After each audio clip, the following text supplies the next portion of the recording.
Number 10 is the Pet Patrol. Do you guys remember the scene in Disney's Aladdin where he steals a piece of fruit and miraculously evades capture? Well, in real ancient Egypt, our prince wouldn't have stood a chance, as police in Egypt used baboons to catch thieves. Incredibly intelligent, these animals were able to be trained, which paired with their speed and ability to jump to places that are difficult for humans to reach, made them the perfect crime fighters. Baboons could also easily remember the face of any thief, as they are ranked 3rd in the animal world for their memory. So don't go relying on any luck to get away with anything. Outside of their police duties, they were treated incredibly kindly, but trained to participate in picking fruit, making beer, and even dancing. Baboons were so beloved by Egyptians that some mummies were later found to have tattoos of baboons on their bodies. In ancient Egyptian mythology, baboons are best known for their association with Thoth, the god of wisdom. However, they were linked to many other gods as well. Definitely nothing like Babu in Aladdin. But wait, did I say tattoo?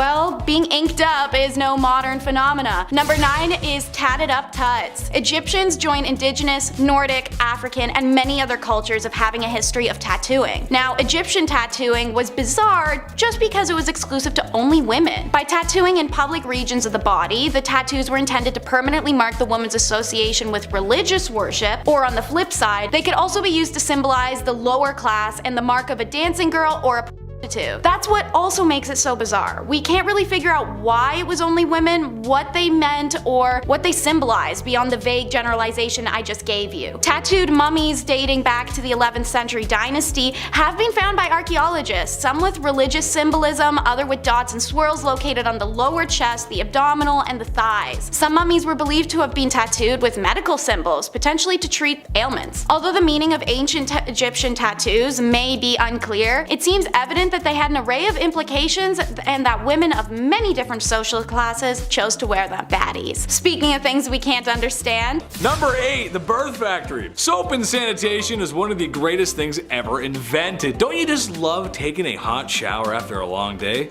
Oh, I know I do. Hygiene was not the greatest back then, and while not the only factor, it did contribute to a high infant mortality rate. It was just one of the many factors. So, when young women were married, and married rather quickly, it was time to start pumping babies out.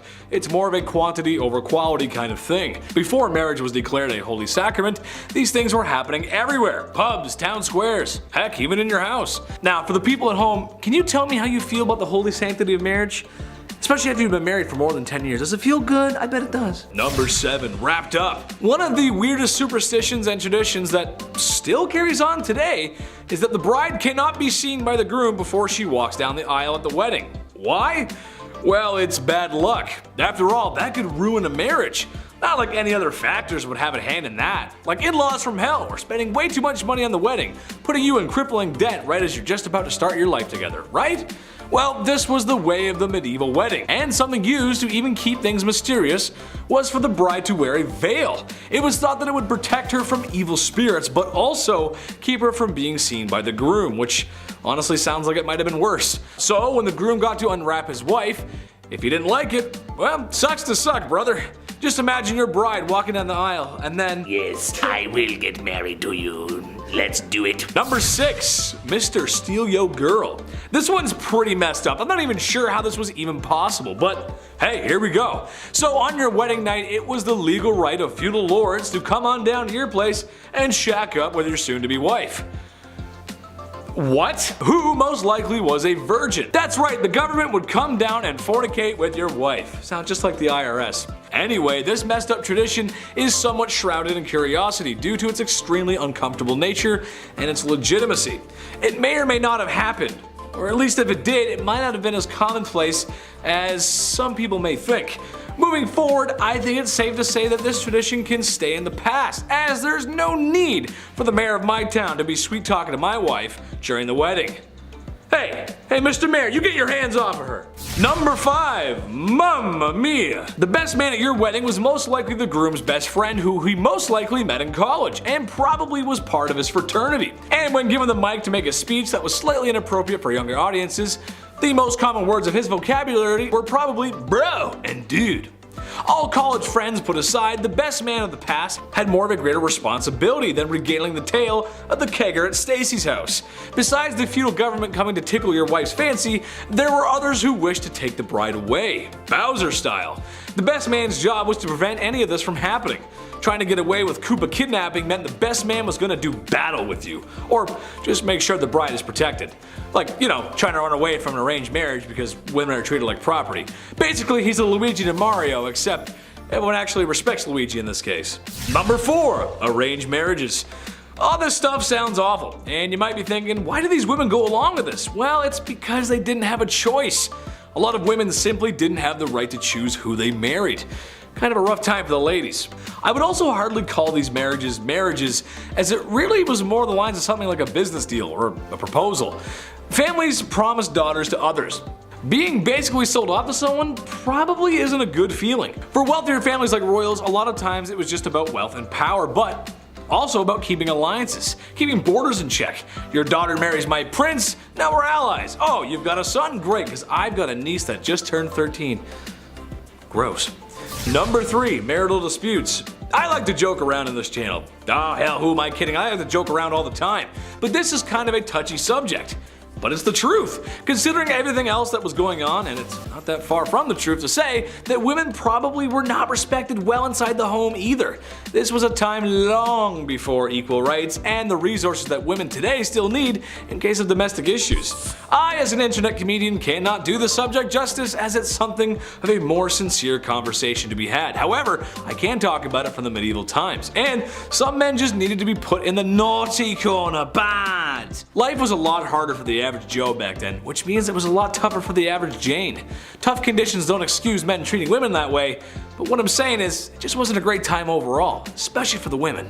Naughty, stay in the naughty corner, you bad medieval men, bad. Number 2, mail order. This kind of goes without saying, but men basically just got to pick a wife. Using money, power, or because somebody just owes you a favor. You get to pick out a wife. It was basically like shopping for a new car. You look around, check your options. Remember, this is the time when women were treated as property. Perhaps the biggest divide between men and women back then is that while men treat marriages like business or political agreements, they are still looking for love, where for a woman, she just doesn't have that option. Sometimes marriages go bad, but can you imagine what it would be like to be in a marriage you didn't even want to be in from the start? Man, that's rough. Number 1, married games. This one is just too weird not to mention. Divorces were not that common back then, till death do you part, and depending on if the church would even allow it, but however, in the ye olde times, in the land of Germany, there was a really messed up process called trial by combat, which basically meant when husbands and wives needed to work something out or separating, they fought for it, Hunger Games style. The man was placed in a hole to level the playing field, and the woman had a sack of rocks that she would use. Not that any married couple today would ever want to hit each other over the head with anything, right? Come on, that's no, you guys love each other. And when this display of happy matrimony was finished and a winner was declared, the other had their light snuffed out. In a nutshell, the only way to divorce or remarry was if your spouse ceased to exist. So, here's some weapons to deal with it. Go ahead, here you go.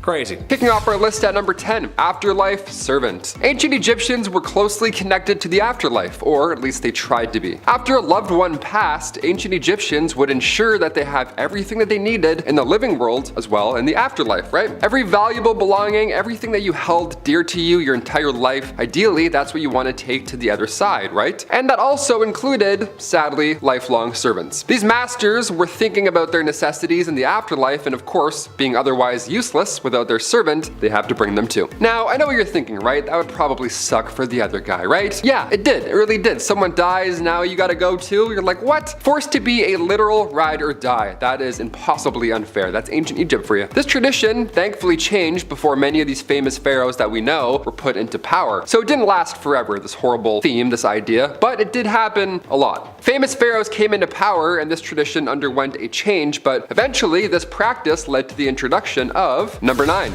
The Shabti. The Shabti were tiny carved figurines that would often be placed inside of these tombs of the pharaohs. Now you've probably seen them at some point and thought that they were just a valued belonging, which obviously they were, but their real purpose was much more grand. These beautiful little works of art were always shaped like mummies, and on each and every Shabti carved into them were special instructions that determined what job they got in the afterlife. Yeah, it's like the world's oldest resume right there. Number 8 in our countdown is my favorite pun yet. I put that shit on everything. Except quite literally. Egyptian doctors used human and animal excrement as a cure-all remedy for diseases and injuries. According to Eber's papyrus recording in 1500 BC, animal feces such as donkey, dog, gazelle, and fly were all celebrated for their healing properties and considered to ward off bad spirits. While we know that Egyptian medicine was incredibly advanced, even having doctors who were specialists, you can't help but question this logic. However, like with most things the Egyptians did, technically they weren't wrong. Research shows that microflora found in some types of animal dung contain antibiotic substances. So sure, you risk some tetanus, but you could also be cured. Lizard blood, dead mice, mud, moldy bread were also all used as topical ointments and dressings, and women were also sometimes dosed with horse saliva as a cure for low libido. And speaking of a woman's libido, man, did the Egyptians have some crazy women's healthcare going on. Number 7, we'll call the fertility games. I have a newfound appreciation for modern medicine after learning a way our ancient Egyptian friends tested fertility was by placing a garlic or onion clove inside of a woman's. This is because ancient Egyptians believed that all orifices of a woman were connected, kinda like subway tunnels. Anyways, if the doctor could smell garlic on your breath the next morning, then the tubes were clear and the woman was fertile. But if the doctor couldn't smell garlic, then the tubes were blocked and it was assumed that the woman couldn't give birth. Once you are pregnant though, you can find out the sex of your baby in another bizarre tradition, popping a squat over some barley. Why? Because if it barely grew, then the baby was a boy. If the barley grew like crazy, then the baby was a girl. This test was believed to be highly accurate, and they weren't wrong in that. Turns out the test was actually accurate in 70% of all cases. And in 1963 lab testing, the urine of a pregnant woman did cause the seeds to sprout. Since she was in fact pregnant with a girl, it's likely the seeds start to grow faster due to elevated levels of estrogen, which stimulates growth. I can think of some truly hilarious ways to integrate this into a gender reveal party. But kids aren't for everyone, and that's okay. Ancient Egyptians were notoriously not fans of them, so let's talk number 6, safe sex. There are actually lots of stories of Egyptian contraceptive methods, but don't get too fascinated because these aren't anything you want to try and recreate. Egyptian women would collect the dung of crocodiles or elephants to mix with sacred herbs and honey. They would then apply this paste mixture to their vulva and up inside the vagina as a protective seal on their genitals. Okay! Men, don't think you're getting much better though, as your contraceptive was to rub onion juice all over your junk. If neither of these worked, which shocker if they didn't, the Egyptians had an herb called silphium, which was used to help devoid a woman of an unwanted pregnancy. They even knew what has been confirmed today that achia gum from an achia tree worked as a spermicide and would reduce the likelihood of pregnancy after the fact. While it's impressive they figured out what they did, this whole section just has yeast infection written all over it, so let's just keep going for everybody's sake. Number 5, let's reuse, reduce, and recycle our rotten food. More questionable cure-alls. As I mentioned in point number 8, moldy bread was used by doctors for medical reasons such as medicine or gauzing techniques. This is because Egyptians, from what we can gather, seem to have figured out the antibiotic properties and believed the exposure of mold to a wound would better aid in the immune system for next time, if not at least help quicker healing process this time. But Egyptians also reused other rotten foods. For example, sour milk was also used medicinally. Believed bathing in it would help with skin disease or dryness. I mean, all that sand is bound to have a little bit of a chafy effect. Honey, which also happens to be a natural bacteria killer, may not have been rotten, but it was put on open wounds similar to how we use polysporin today. And while rotten donkey liver may not have been medicine, the Egyptians were quick to slather it on their head and get a nice even dye job. Number 4 in our countdown is a different kind of rotten, the casual neck.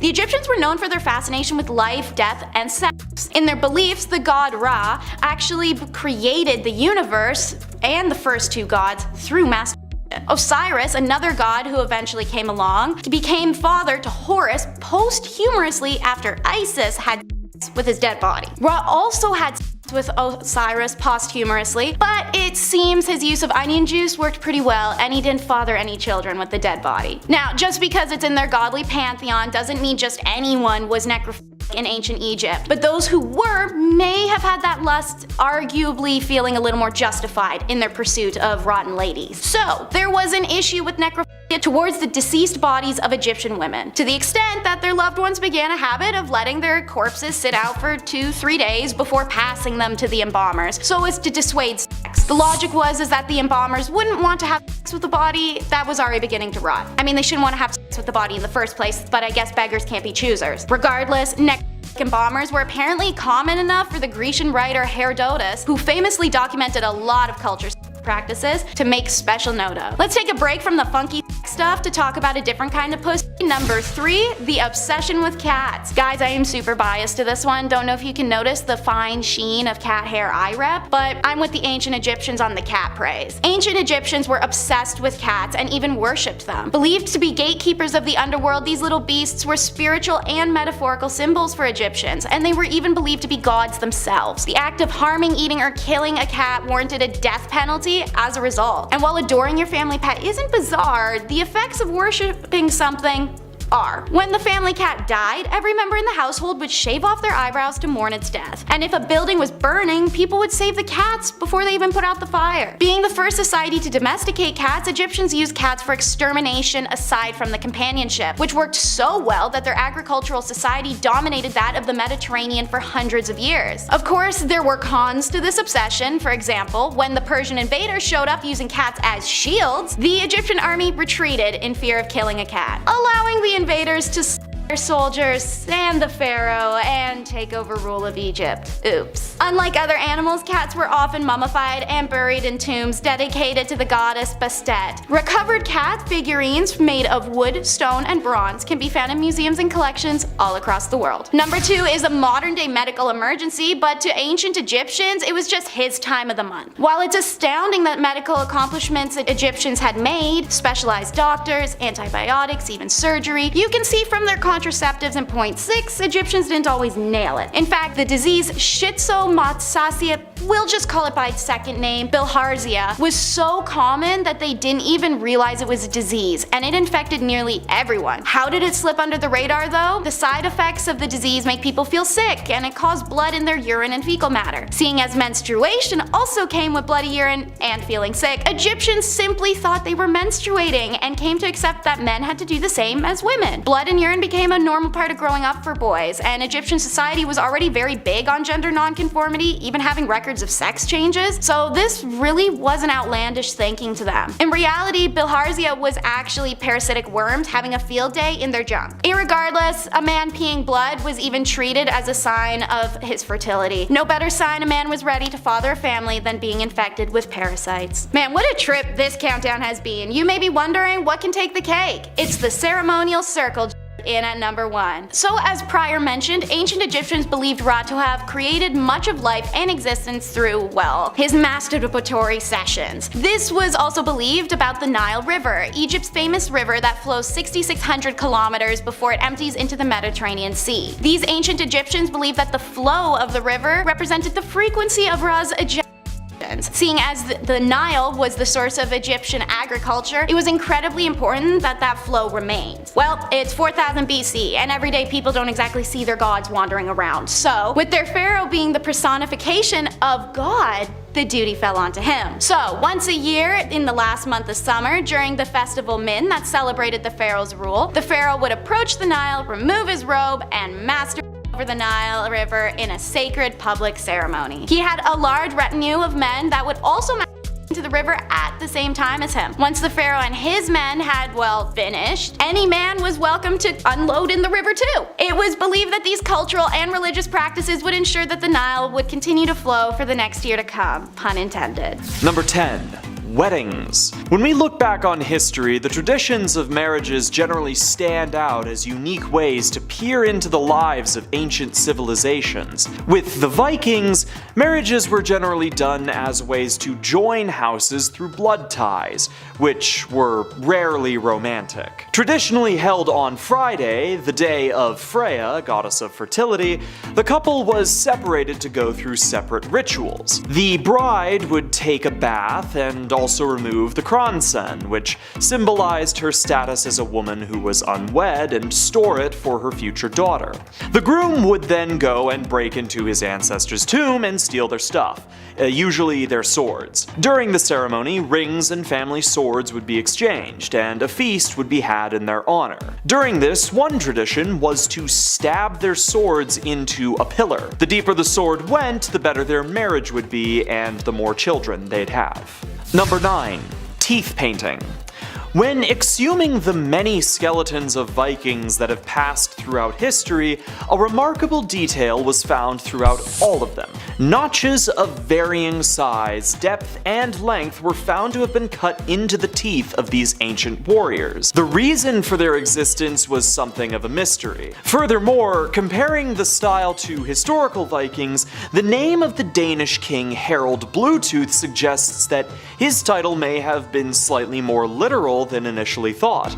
This would have been achieved through the application of a mixture of resins and dyes, though whether or not it was permanent would be hard to know for sure, since the evidence has long since rotted away. Number 8. What's the buzz? Here we go. Shout out to all the bees. Cleopatra was the last Greek ruler of Egypt, and she had some bold ideas, you could say. So we're not exactly sure of its purpose, but we have some ideas. But there's a large amount of experts that have all agreed that Cleopatra, Greek-Egyptian ruler of Egypt, she was known to sometimes fill a small box with a bunch of bees and then shake that box around to disturb said bees, and voila, now we have a very weak massager. There's been some speculation as to why she created this bee box, and sure, you can use your imagination to some degree, probably yes. This invention, this scandalous idea, we're pretty sure it was inspired during her time ruling in Egypt, because, you know, all the bees. Also, to put a box of bees anywhere near your box of bees, you know what I mean? Bravo, that's brave. If she did what all these scholars think that she did with this vibrating box of bees, then double bravo. That's brave. I don't even go near one bee flying around, let alone a box of them. No, thank you.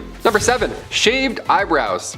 Ah, close one. I thought they were gone there for a second. Look, I love animals, okay? We all grew up with cats, dogs in our family, birds. We had a chameleon at one point. That was interesting. But nobody mourned for their furry loved ones like ancient Egyptians. When a family cat died back then, not one, but every family member involved in the household, they would all shave off their eyebrows to mourn the cat's death. Cats were loved extra hard back then. Yeah, you think cats are spoiled today? When's the last time you saw your friend with their shaved eyebrows after their cat passed away? Yeah, didn't think so. God forbid, but if that fateful day shall arrive, commit. You know what I mean? Shave them off. Show them your love and shave them off. Number 6, stitches. While surgery did exist during ancient Egyptian times, common surgeries, invasive surgery wasn't quite as common because, well, 1, no painkillers and antibiotics, and 2, it's gonna hurt, and the list goes on and on. It's horrible. But one thing that's less invasive but still quite extremely important back then, that was seen quite a bit during these times, was the use of stitches. Yeah, probably need some at some point. Building pyramids made of stones and rocks, you're gonna cut yourself. Ancient Egyptians found different and effective ways to make their own stitches in order to close these large wounds. They did so by using plant fibers, hair, so gross, tendons, even more gross, and even wool threads. Evidence in different mummified remains have been discovered. Yeah, imagine that. You cut your arm, you have to use someone else's tendon to stitch it up. No thanks, just leave it open. I'm all set. In the oldest known surgical text, which is referred to now as the Edwin Smith Papyrus, that came to ancient Egypt, there are 48 different cases of stitches being described, and they all sound like a great time. One example from the text of treating a laceration reads, quote, "If thou findest that wound open and its stitching loose, thou shalt draw together for him the gash with 2 strips of linen." Basically says, hey, if you cut yourself, grab a shirt.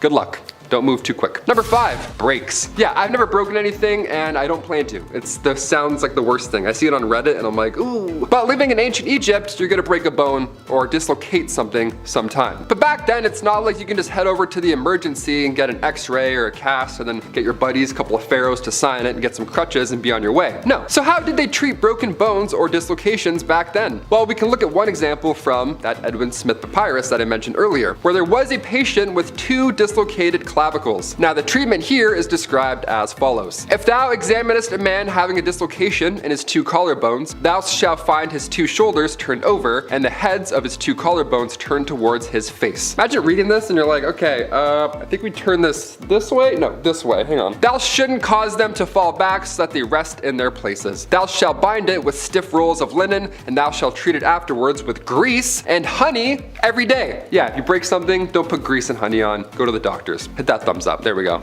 The more we know. Number 4, dental surgery. Okay, so back in the ancient Egyptian world, it's not like you can go to the dentist, get your teeth checked and cleaned, whatever, once a year, however you do it, I don't know. And the diet of the ancient Egyptian was most definitely not exactly, you know, the cleanest, if I can say that. You wouldn't have a set of pearly whites every single day, that's for sure. And that's due to the fact that the tools used to grind food would often leave traces of sand and or stone behind, which, well, in your mouth is not going to feel too good. That would cause tooth loss or troubles at an early age. Through documents found, there have been a few different dental treatments from that time, and they're a little interesting, like topical treatments and such. But one case was able to give us a glimpse into what is believed to be the treatment of an abscess. And yeah, buckle up. Even more interesting is a mummy that was found from the 4th dynasty. Now this mummy, in his first molar, a bunch of surgically produced holes were there that they believe were used to drain an abscess, which clearly gives us some very tangible evidence that dental surgeries were performed back then in some way, shape, or form. I mean, in the form of a bunch of holes, and it's disgusting, but they tried. And do remember, as you're watching this entire video, all this was done without any anesthetic. So drilling holes, breaking bones, putting linen into your arms, you're gonna feel all of it. Number 3, Anubis. Anubis, the ancient Egyptian god of mummification. Yeah, he had an interesting hobby, this one. Anubis, historically, he oversaw the embalming process during mummification. A lot of steps involved in mummification, so the backup here, you know, the backseat driving, that is Anubis, I'm sure was appreciated. Ancient Egyptians were so sophisticated in the mummification process that they also had to get really good at another major, well, kind of creepy surgery, and that is the post-mortem dissection. That matters, that's a pretty important step. See, in order to mummify the body, they needed to remove any moisture from it. Now this process included the removal of brain tissue, which was done through quite a gruesome hook tool and some steady hands, that's for sure. This was not a medical practice, however, it was more of a spiritual one, right? It wasn't done by doctors, and this is exactly why they were getting extra up close and personal with internal organs during this process. The medical information they gathered during this process was never used for medical or medical advancement, but rather for spiritual, like Anubis, this ancient wonder. He kept trophies from those that he embalmed. Like, you know, different parts from people, that kind of thing. Word spreads, you know, hey, Anubis likes body parts, pass it on, this guy's weird. So in turn, for centuries now, Egyptians would then offer pieces of lifeless bodies to Anubis. They're like, you know what, hey, heard you like toes, big guy. Here you go, enjoy, put that in your jar. You love it. Whoever gave him the jackal head, great call, that was a great call. He loves that one, big fan. Number 2, dirty trick. The god Osiris ruled over ancient Egypt, but it wasn't an easy path, okay? Just like ancient Rome, there's always a jealous brother or jealous someone watching from the bushes, okay? Osiris's brother, Set, he was a jealous one, so he tried to take out Osiris at every single turn. Now, one elaborate plot was so crazy that it actually worked. This was like a saw trap setup. This is insane. So first, Set designed a coffin that fit Osiris's measurements, like to a T. So at a party, casually one day, Set challenged Osiris to hop into said coffin, challenging that if he can fit inside of it, the coffin is his. Yeah, like a gift. So for some reason, Osiris accepted the challenge, he jumped in, and as soon as Osiris got into the coffin, bam, Set locked him inside and threw the coffin in the Nile River. So in turn, Set then took over control of Egypt. Yeah, gotcha, got the last one there. So if any of your coworkers want to show you a coffin in the break room,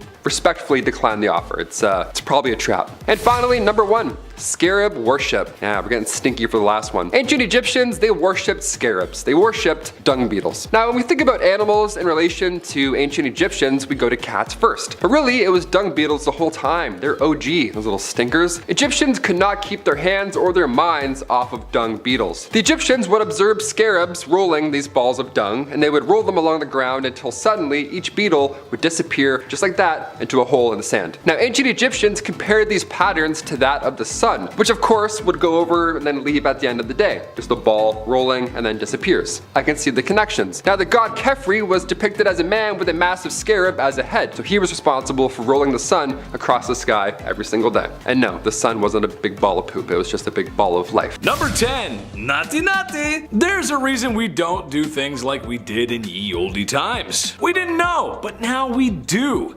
So there's really no excuse for acting up. A very common practice for marriage back in ye olde times was to marry a girl at the age of 12. And in case you're wondering, no, the man was nowhere close to the same age. Yes, it's just as gross as you think. No, I'm not happy talking about it, but that's just the way things went. I can just imagine how happy those young ladies were when their parents came to them and said, listen, The lord across town fancies you and the dude's got the bag. So you're gonna marry him so mommy and daddy can get the bag too. That's just one example of the medieval business transaction. I mean, marriage. Marrying for love. Number 9, pull up a chair. The people of my generation either struggle to phone the doctor to make an appointment because of crippling anxiety, or they flaunt it on OnlyFans. There's no in between. However, I still think most people would feel uncomfortable finalizing their marriage in front of a party of witnesses. I honestly cannot think of a more awkward situation. Do you cheer them on? Are there sports commentators talking about the moves? Are there snacks? You could be there for 30 seconds, or 10 minutes depending on who you're watching. It just seems like a lot of unpleasant viewing to walk out of a room later to then all agree that yes indeed, that couple is married now. But hey, that's just how it went. Witnesses or family would watch you do what animals do on the Discovery Channel. Number 8. Blonde hair. The image of the Viking as a blonde-haired, blue-eyed warrior is prolific and also wrong. While the majority of Vikings were observed to be blonde and described as such, this was actually due to an extremely early application of hair dye. That being said, this wasn't solely due to fashion, though blonde hair was considerably valued in Viking society. The method in which Vikings dyed their hair was through the use of lye, which contains potassium. Potassium can often strip the pigmentation off of hair, and if Vikings washed frequently, which they actually did, they were weirdly hygienic, then it would lead to their hair gradually being dyed blonde. A side effect of this was that lye was also extremely toxic to lice, which helped prevent outbreaks on ships. Number 7. Torches. Moving straight from hygiene to whatever this is. Starting a fire is extremely hard. You'll see two guys rubbing sticks together in the movies and suddenly fire appears, but you know what? That doesn't work at all. The conditions for friction alone being enough to start a fire have to be absolutely perfect. The right temperature, the right humidity, the dryness, all of it. So this is why people decided to find other methods for starting fires, such as flint, a material that is fairly easy to find wherever you go. But with flint, you also need tinder, and this is where it gets a little weird. It always gets weird with tinder. The Vikings had a particular species of mushroom that they'd use for their torches, which they would carefully prepare and then boil in their own urine. Well, because, and it's honestly more likely that they found this out through trial and error, they probably didn't actually know the chemicals and all this, urine contains sodium nitrate, which burns real good, as it's a chemical neighbor of potassium nitrate, which is found in gunpowder. This was actually a fairly common technique for creating torches at the time, and, you know, just really cool. If not, like, you know, really weird. Number 6. The 81 Yule offerings. Christmas is coming, and if you're a Viking, that usually isn't a great thing. Not because of the Norse gods or anything, Vikings were actually pretty quick to pick up Christianity, but more because Christmas was the time where a pretty brutal ritual would take place. Specifically referred to as Yule, the ritual was estimated to have been in honor of family members that had passed away, and generally involved singing, dancing, and killing 81 men to offer their heads to the gods. Merry Christmas! Number 5. How to ward off Draugr. Draugr, for those who didn't play Skyrim, are a Viking denomination of the undead. It's presumed as a certainty that when a person is buried in the ground, they will rise from the dead as a Draugr. From there, they'll attack people, and everyone will generally have a bad time until the Draugr is killed via decapitation, dismemberment, or any act of making it just not move anymore. To prevent this from happening in the first place, Viking land burials were done extremely carefully. Straw would be placed under the body and scissors would be laid on the chest, while their toes were sewn together and nails were pushed through their feet. They would then deconstruct a portion of the house and take the corpse out through it, reconstructing it later, as Draugr were believed to follow the path back from their place of burial. They would then be entombed, and all of the items they'd owned that remained in their house would be turned upside down until their grave was magically sealed. Number 4. Berserkers. A denomination of shamans, berserkers were warriors trained to fight and channel various spirits into their body. There were 3 schools of berserker: the wolf, boar, and bear, each one serving a slightly different role. To train, these berserkers were sent out into the wilderness to become more in tune with nature, and also drive themselves insane in the process. This would supposedly imbue them with the strengths of their respective school of combat, and so when they were called upon to enter into Norse conflicts, they were supposedly given the ability to transform into their respective animal, ripping the opposing warriors to shreds. This account is shared both by Vikings and the victims of Vikings, though it is more than likely that this is just an exaggeration meant to imply the bestial behavior of a berserker when in a trance. Number 3. The Blood Eagle. This one is not for the faint of heart.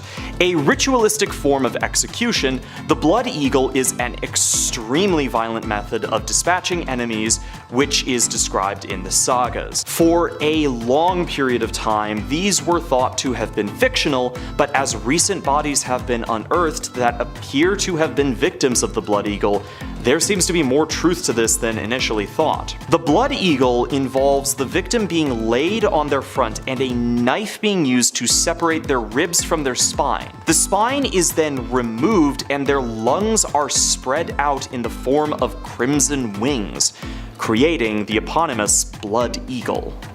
Number 2.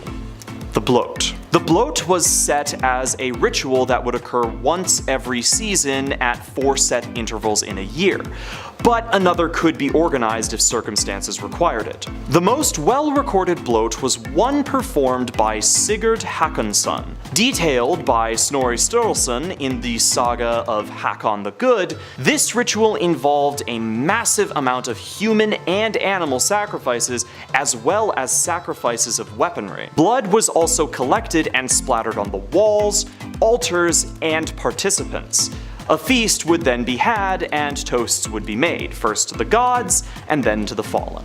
Number 1. Viking chief cremation ceremonies. We've all heard of Viking cremations, how they load their dead bro onto the ship and sail it out into the ocean, sending a flaming arrow into it so that they might be buried at sea. However, if it was a chief that died, things would get a little bit more screwed up and nasty. First off, one of the chief's girls would then volunteer or be volunteered to join the chief in the afterlife. She would then be made to get mad drunk and then would be made to sleep with every single man in the village. Seriously.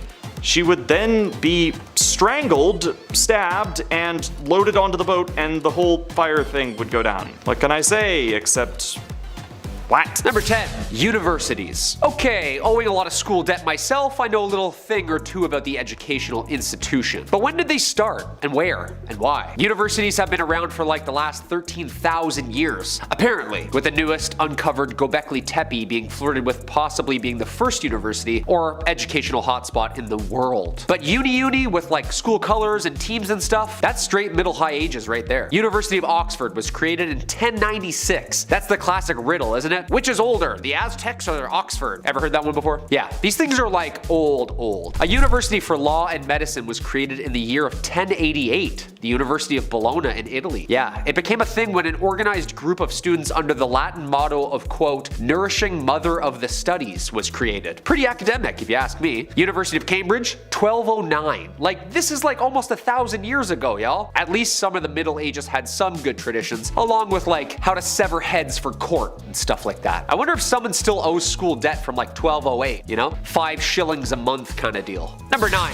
Hastings. Medieval times wouldn't really be the medieval times without a couple of hundreds of swords clinking and clanking against a couple of other hundreds of swords clinking and clanking. Well, thousands actually. Hand-to-hand combat was a crucial part of business back in the day. New treaty signed, new land discovered, usually started and ended with a battle. The Battle of Hastings. One of the most important battles of the Middle Ages. Norman French army of William, the Duke of Normandy and the English army under the Anglo-Saxon king Harold Godwinson. The childless King Edward the Confessor in 1066 set up a succession struggle between families and the throne. Harold was crowned king after Edward's death, but faced invasion by William and the Norwegian king Harold III of Norway. The battle lasted from dusk till dawn, and William was crowned as king on Christmas Day 1066. Continued rebellions and resistance to William's continued, but Hastings marked the start of this ancient British rule and cemented their place amongst Europe as the leading power in both army, academia, and religion. Basically, a really key time where everyone was fighting, Game of Thrones style for Europe. Like all of Europe. Lots of swords and heads type stuff. Number 8. Mob football.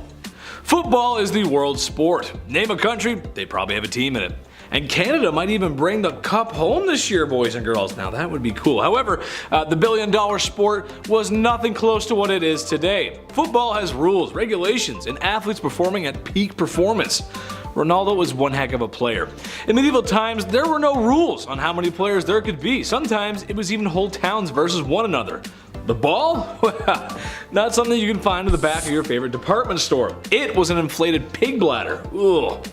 The only goal was to get it to the other side with any means necessary, which oftentimes meant it was going to get physical. A lot of beating and whatnot, a lot of hitting. Not very good, don't do that. I'll stick not playing that sport, thanks. Number 7. Public delifing. There were jails and dungeons in medieval times, sure, make no mistake of that.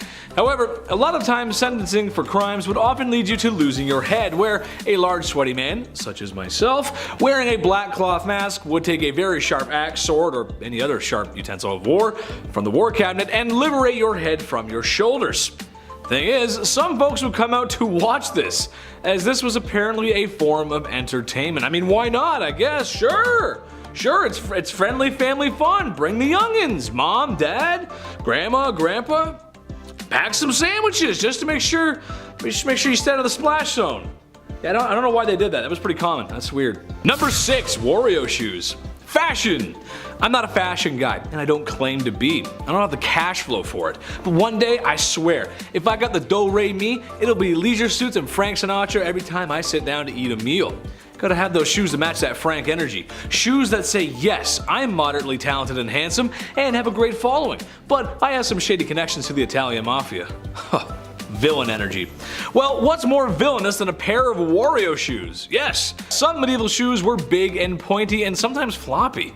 It was a sign of wealth, class, prestige, and the calling card of a portly Mario doppelganger. Surely you might not even wear these bad boys outside, but that's because you trip and fall, and I wouldn't want to trip and fall out there. I feel like any injury back then is not good for your health. A cut could kill you, you don't want that. Number 5, animals on trial. Alright, look, this one just doesn't make any sense. 0 sense. Law and Order. Besides being a great TV show, some would say it's the best thing we've ever come up with. Actual Law and Order, not the show. Thank goodness the system is perfect and never fails anyone ever. Well, they used to put animals on trial. I'm gonna say that again. They used to put animals on trial. Not sure how that works though. When cross-examining the witness, at what point do you call this BS? When you realize there's a barnyard animal on trial for a crime, or when the witness response is moo or oink? Like what, I don't know, it's just silly. Unless people in the Dark Ages could actually talk to animals, and we since lost that ability as people. Nah, I'm just kidding, that's just weird. Just don't do that. Don't put animals on trial, dude. Number 4, consummation of the union. I know I couldn't. I just couldn't do it. This is a story just as old as time itself. You get married, Pope's happy, Dad's happy with it, Mom's happy, you got a blushing bride, what more do you need? That sounds great, right? Well, things would be great, but you have to sign off on the marriage. Cross your T's, dot your I's, so to speak. Train going into the tunnel, the bedroom dance, the hanky-panky. What bad marriages only do on birthdays and Hanukkah. Yeah, you know. Well, if that isn't depressing enough, how about having the family come and watch, like they just subbed to Ye Olde OnlyFans? No, not just your family, but religious nobles, respectable people in your community. And they're going to watch you do the deed. They're there to make sure the marriage is complete. Do you cheer on? I don't know, it's just so weird. Number 3, pale skin.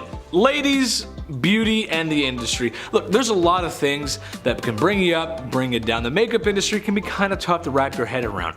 It's crazy, I know that. And there's been some crazy ideas out there throughout history. I think medieval times takes the cake though. You start with hair. Alright, so we're going for the George Costanza look.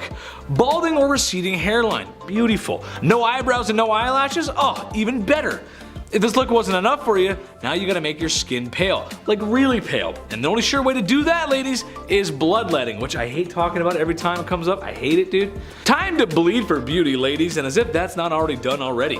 You let some blood go and you feel a little lightheaded, but now you're finally ready for the ball. Look, the hair thing, it doesn't matter. Doesn't define anything. Wear it how you want. Please don't hurt me, Will Smith. But the blood thing? I can't recommend that to anyone. Don't lose your blood to go pale. That's a horrible feeling. Number 2, Dracula's grave. Vampires, they're real. Sadly though, they're not as gorgeous as the ones seen on the big screen and TV. Well, at least the people in medieval Europe thought they were real. So real that they used to take extra measures to make sure they could sleep soundly at night. Don't want your precious life juice sucked out of your neck, unless it's for beauty, because that's normal. Do you have a family member who always checks to see if the oven is turned off before you leave the house? Well, this is kind of like that, except it was burials and driving wooden stakes to the hearts of cadavers. Just in case, you know? A little vampire insurance, if you will. We went from being afraid of those who fear garlic to wanting to date them. How the tables have turned. Number 1, knighthood. As cool as it may seem in the movies or games, I personally wouldn't want to be a part of it. Knights were warriors of a noble class who started learning and training at a very young age. Squires and knighthood. A militaristic education ain't the worst thing ever, sure, but it's the war and fighting itself that scares me. This is brutal hand-to-hand combat we're talking about here. Swords and shields, bows and arrows, horseback warfare. Nothing can fully prepare you for that. Personally, the armor is not an issue. Not moving around in it, it's actually more flexible than you might think. Seriously, look, it's more flexible. It's the idea of trying to take off the armor after returning from battle and running around and slaying the enemy all day. Chafing in metal cannot be fun, just saying. Number 10, apple bobbing. Okay folks, time to paint a picture for you. I love doing this. It's a warm summer night. You're at the county fair. You've managed to eat enough fried food to feed a large family. And even more surprisingly, you've fit into those blue jeans. They're tight. The sound of carnival games and people having fun pollutes the background. That's when you see her. She's tall, blonde, and is wearing a pair of cowboy boots. Yeehaw. She calls you over. There's an apple bobbing game. You've never bobbed for apples before, but to impress the pretty lady in cowboy boots, you go for it anyway. You fail, and now you're cold, wet, and ladyless. Yes, this fine American carnival game gets its roots from the Middle Ages. It's simple, fun, and no matter what time period you live in, sometimes it was even used as a form of dating, which is kind of weird actually. Names were written on the apples, kind of like speed dating, and then you'd bob for them and then you'd go off with whoever's name was on the apple. I've done it before, I'm not very good at apple bobbing. And now I'm just cold, wet, and maidenless. Number 9, kitty bonfire. This is the worst. I've talked a lot about a lot of naughty stuff in my time here as the king of the hive, but this one, it just sucks, dude. Look, we've all been bored before. I have too. Have we all done stupid things when we're bored? Yes. Remember Roman candles? You point them at each other, you shoot the fireworks at each other? Some of you done it. Don't lie to me. I know you did. Sure, that's just a part of growing up though. However, growing up in the Middle Ages and more specifically in France, they like to have barbecues. Except it wasn't delicious mouth-watering ribs or chicken, it was cats. And it wasn't for eating, but just for entertainment. Yeah, just for a good old laugh. Don't have time today, but I've got a great story about a stray cat. Maybe I'll use that for my first stand-up routine, we'll see. But regardless, I'm just trying to have fun in this one because it just makes me sad. Let's move on to the next one.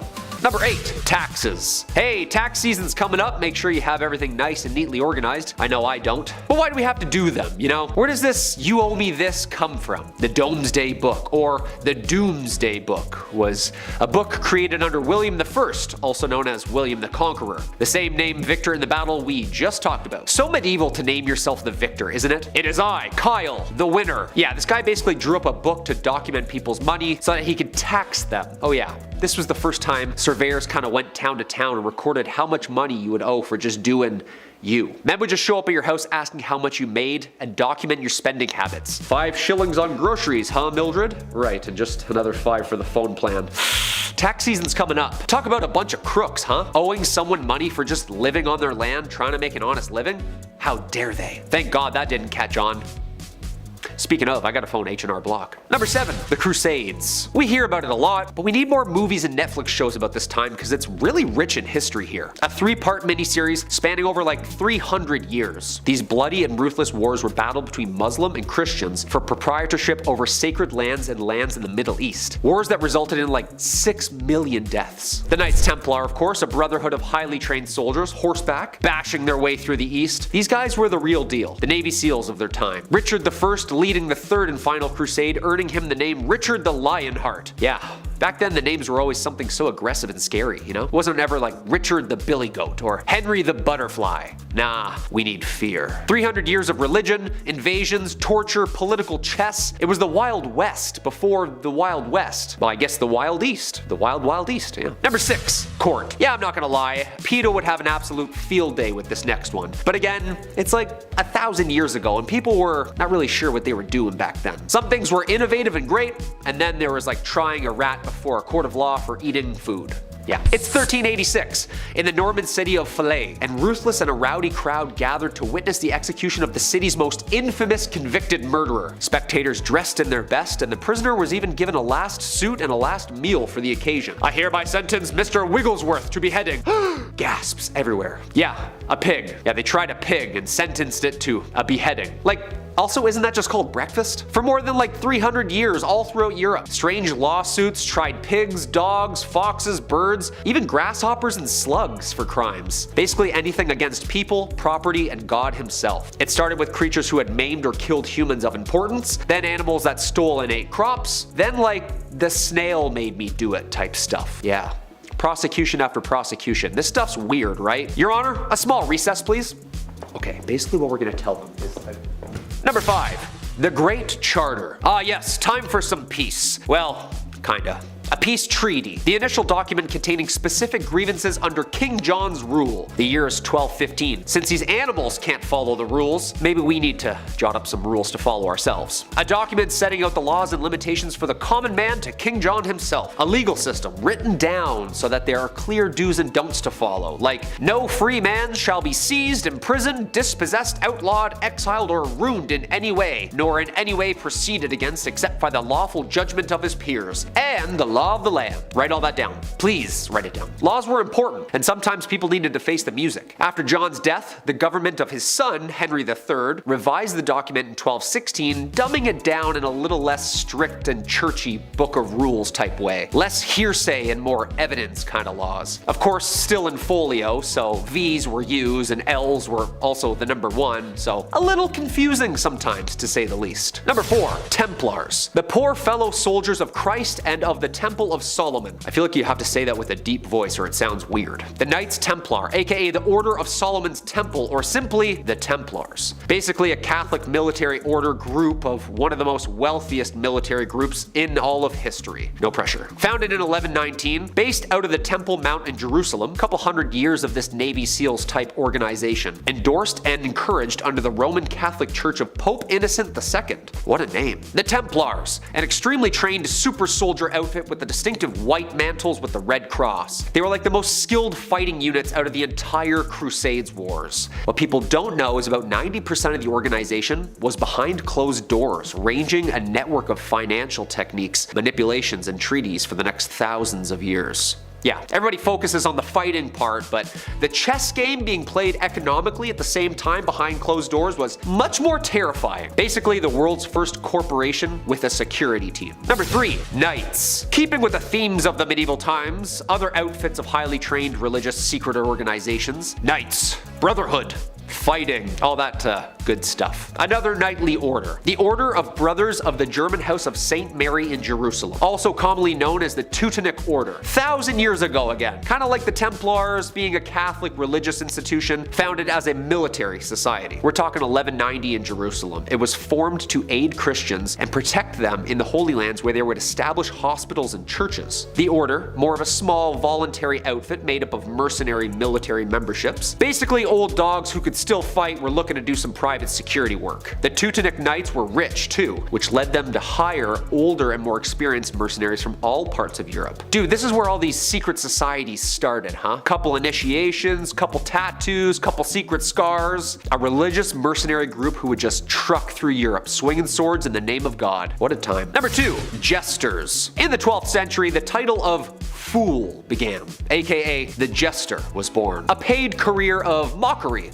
smut, laughter, and tricks. A true triple threat. Most of the time, after years of service, these jesters were rewarded with land as payment for their loyal service. A famous fool named Roland Le Péteur was given 30 acres of land by King Henry II when he retired after his foolery, under one condition, that every Christmas Day, Roland would return to the royal court to leap, whistle, and fart. Yeah.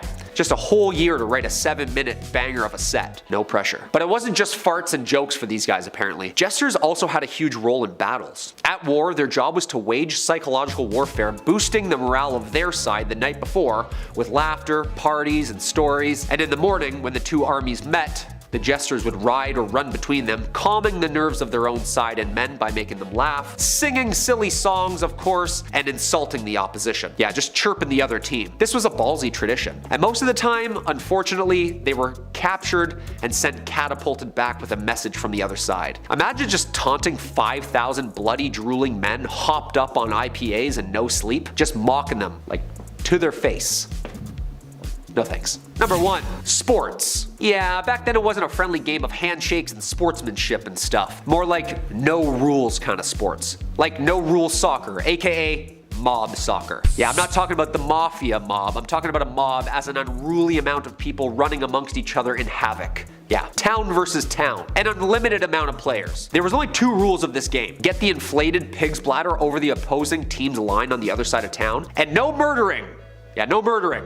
Okay? So this is rugby. This sounds a lot like medieval rugby, doesn't it? This game was played competitively and eventually outlawed even at Oxford University in 1555. Secret fraternities and training areas were all agreed on by each organization. The game got so competitive, bloody and out of hand, it was eventually banned at tons of different times in England. Quote, "There is great noise in the city caused by hustling over large balls, from which many evils may arise, which God forbids. We command and forbid on behalf of the king, on pain of imprisonment, such a game to be used in the city in the future." Damn. Like band, huh? Thankfully, the game of football has calmed down over the years.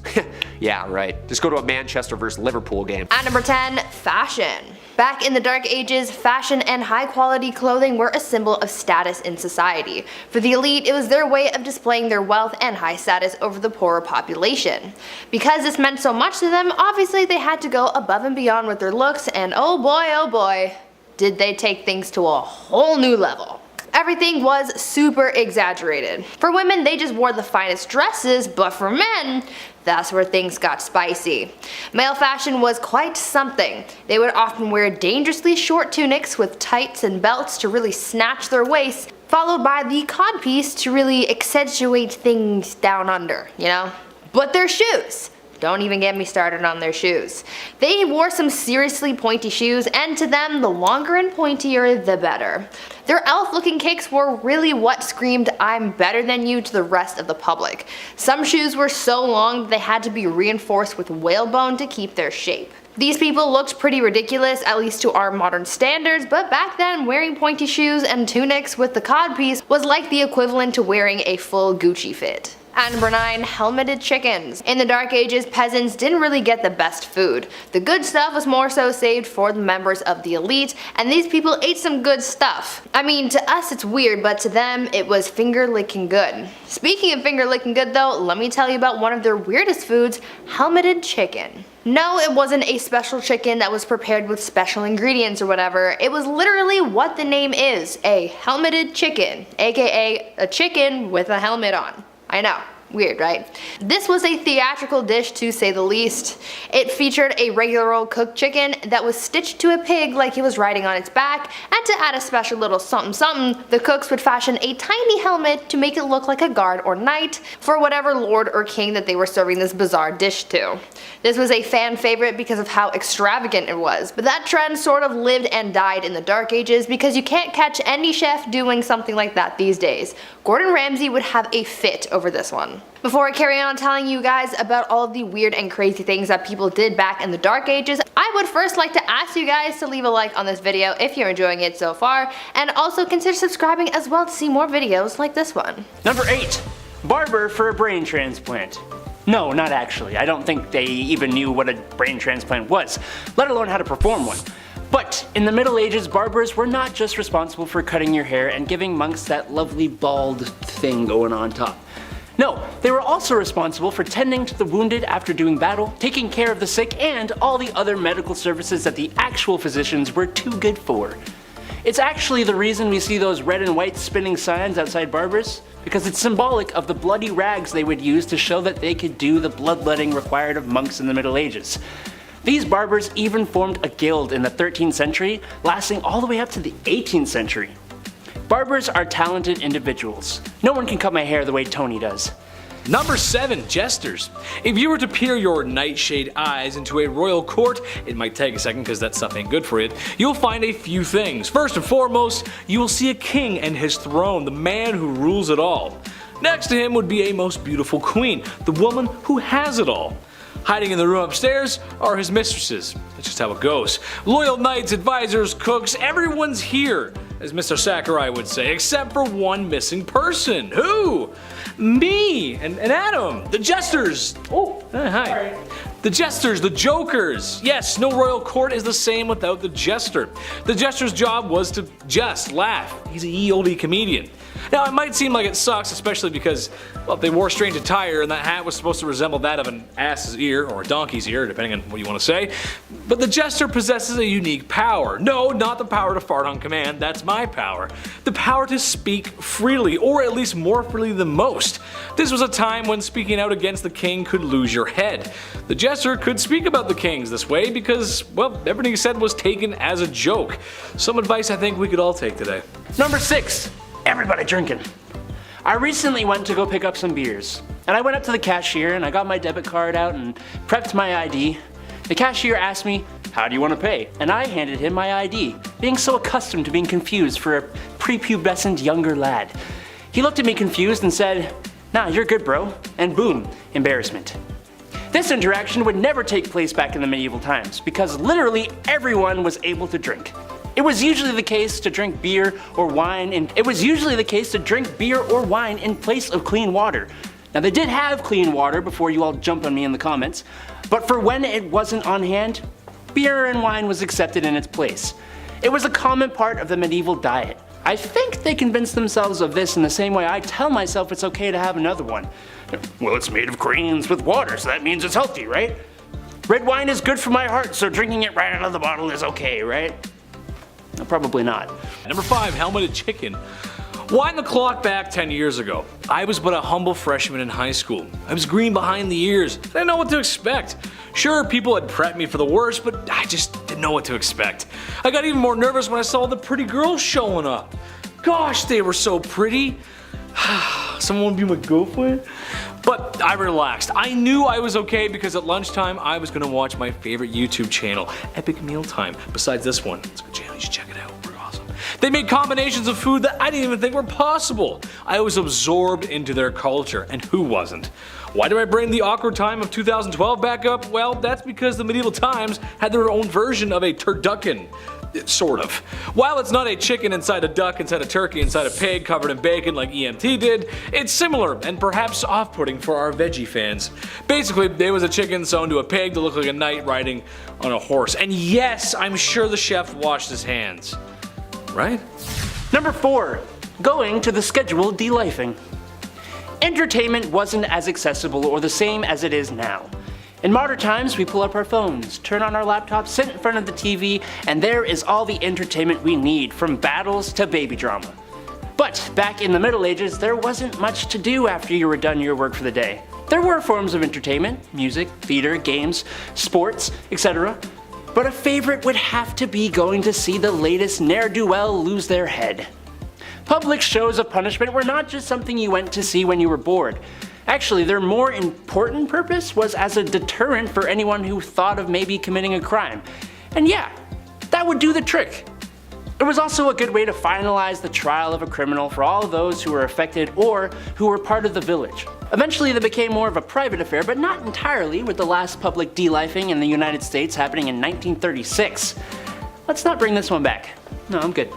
I'll pass. Number 3, witch trials. Speaking of scheduled delifing, witch trials, or rather, get rid of anyone who's been deemed a witch, which, in case you didn't know, was as simple as this. Right then, the young woman down the lane is smarter than her boys in the school. Right then, folks, pitchforks and torches it is.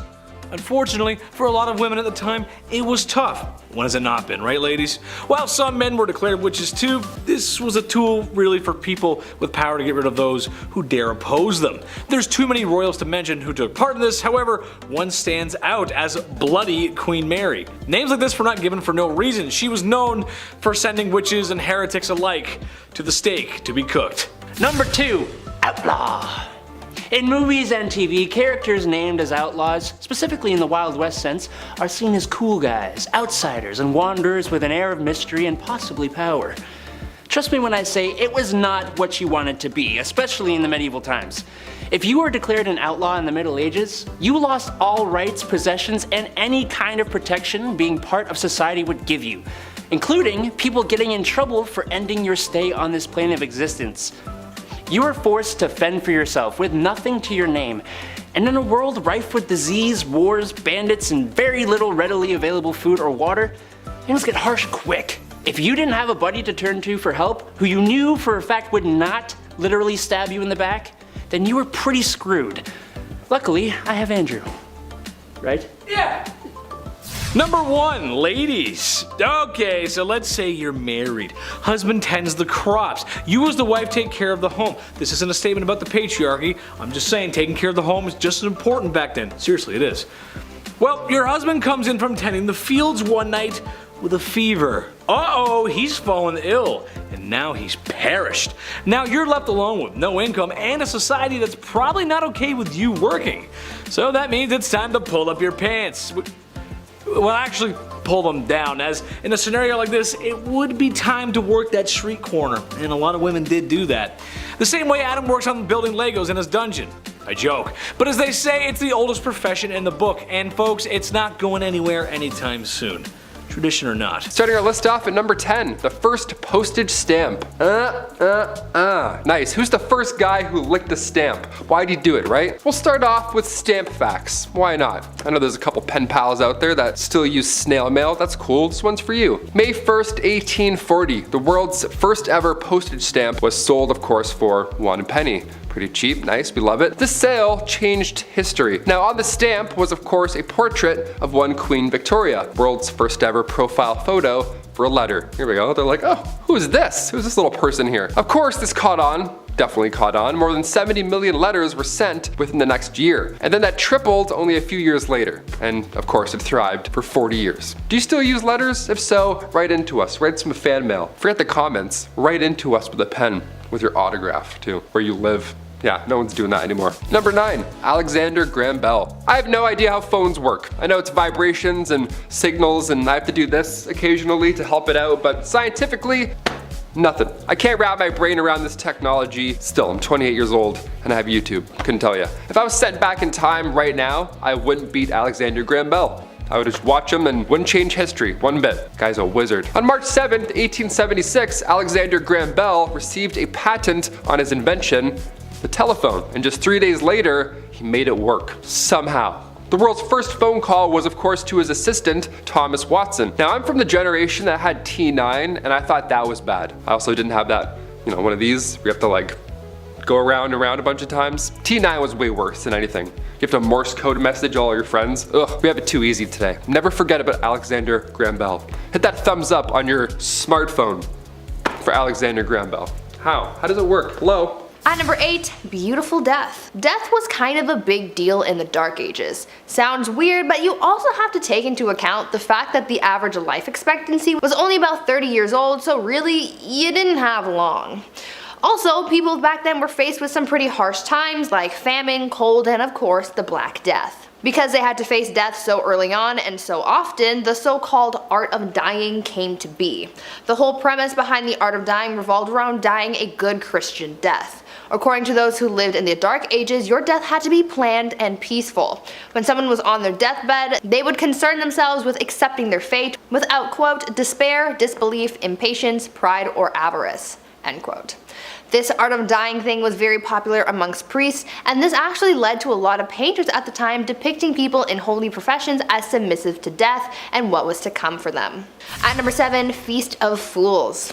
One of the more lively aspects of the Dark Ages was the many festivals and holidays that were celebrated. Though most of the population worked grueling hours for days on end, they often got breaks to hold celebrations. Most holidays and celebrations that were held were religious, but others were just silly and were designed for people to have fun, like the Feast of Fools, for example. The Feast of Fools was held in early January and was inspired by the pagan festival of Saturnalia. This was a pretty interesting festival because it involved swapping the highest respected officials with serving maids, and they became masters and were crowned kings of misrule.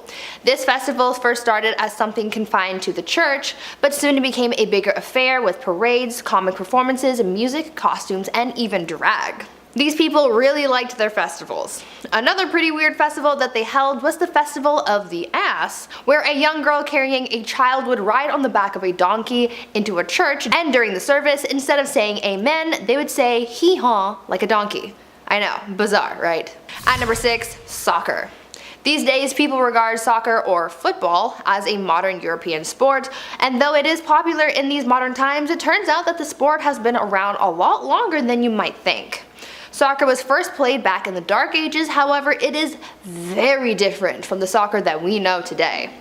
Back then, the sport didn't even really have a name, and there were no rules either. The only thing that people followed when playing the game was the objective of winning. Back then, you were allowed to win by any means necessary, besides deliberately offing people, of course. Back then, soccer became known as a pretty brutal sport. It was violent, chaotic, bloody, and sometimes even deadly. It involved an infinite amount of players, so it was really a free-for-all on the playing field. The sport was so intense that in 1314, King Edward II banned the game, decreeing, quote, on pain of imprisonment, such games to be used in the cities in future, end quote. Glad things have changed since then, because FIFA would be really intense if it hadn't. At number 5, weddings. Marriage and weddings back in the Dark Ages were very different than they are today. Back then, because the average life expectancy was so low, people started getting married and having kids very young. Usually, girls would be married off as soon as they hit puberty, around the age of 12, and these marriages were not for love. Arranged marriages were the norm back then because it was mostly used to join families for status or for alliances. Marriage ceremonies were also very different back then. Because marriages just weren't as big of a deal back then as they are today, it didn't matter where you got married or how soon. Most people didn't need permission to get married, so they could hold the ceremony anywhere. Marriage ceremonies were held in places like pubs, in the middle of the street, or even in bed. Because of this, it made it really hard to know who was really married and to whom until the 12th century, when it was declared a holy sacrament that must be observed by God. To make things even weirder, the consummation of marriage was also pretty odd because it wasn't a private affair.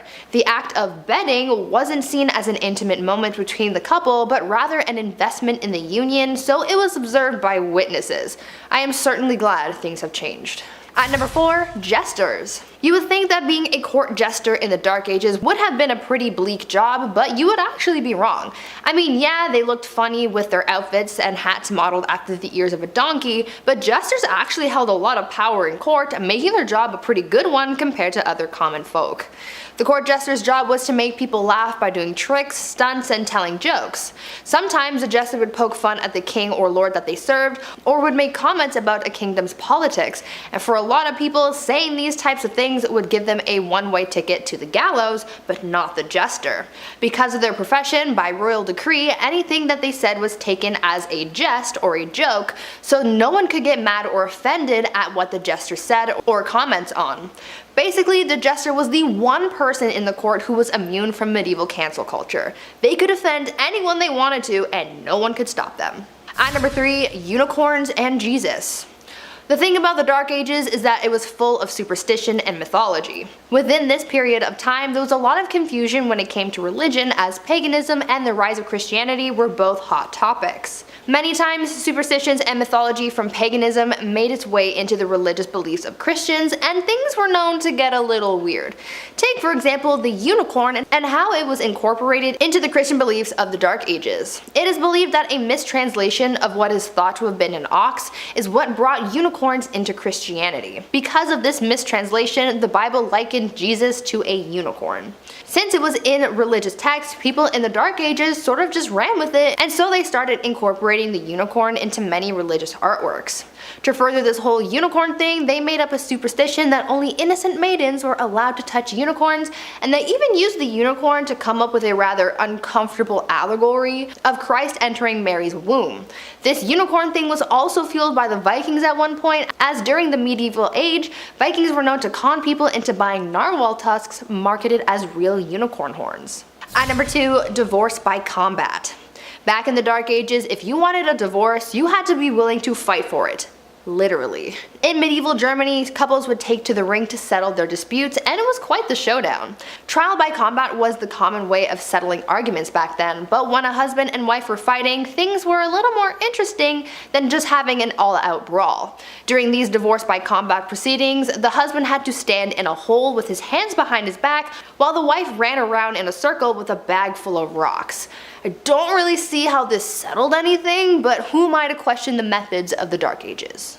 And finally, at number 1, animal court. I think that one of the weirdest things about life in the Middle Ages was their legal cases. As I just told you, their divorce proceedings were literally a trial by combat. They also found bizarre ways of trying someone if they were accused of witchcraft as well, and that was pretty dark, but the strangest court battles involved animals. Yes, animals were sometimes put on trial back in the Dark Ages. All animals from livestock to pets and even insects were not safe from the law, and they would be put on trial if they were suspected of breaking the law. According to records from the Dark Ages, at least 85 animals were put on trial for a number of reasons. Pigs were the ones who were put on trial most often for chewing off people's body parts and even eating children.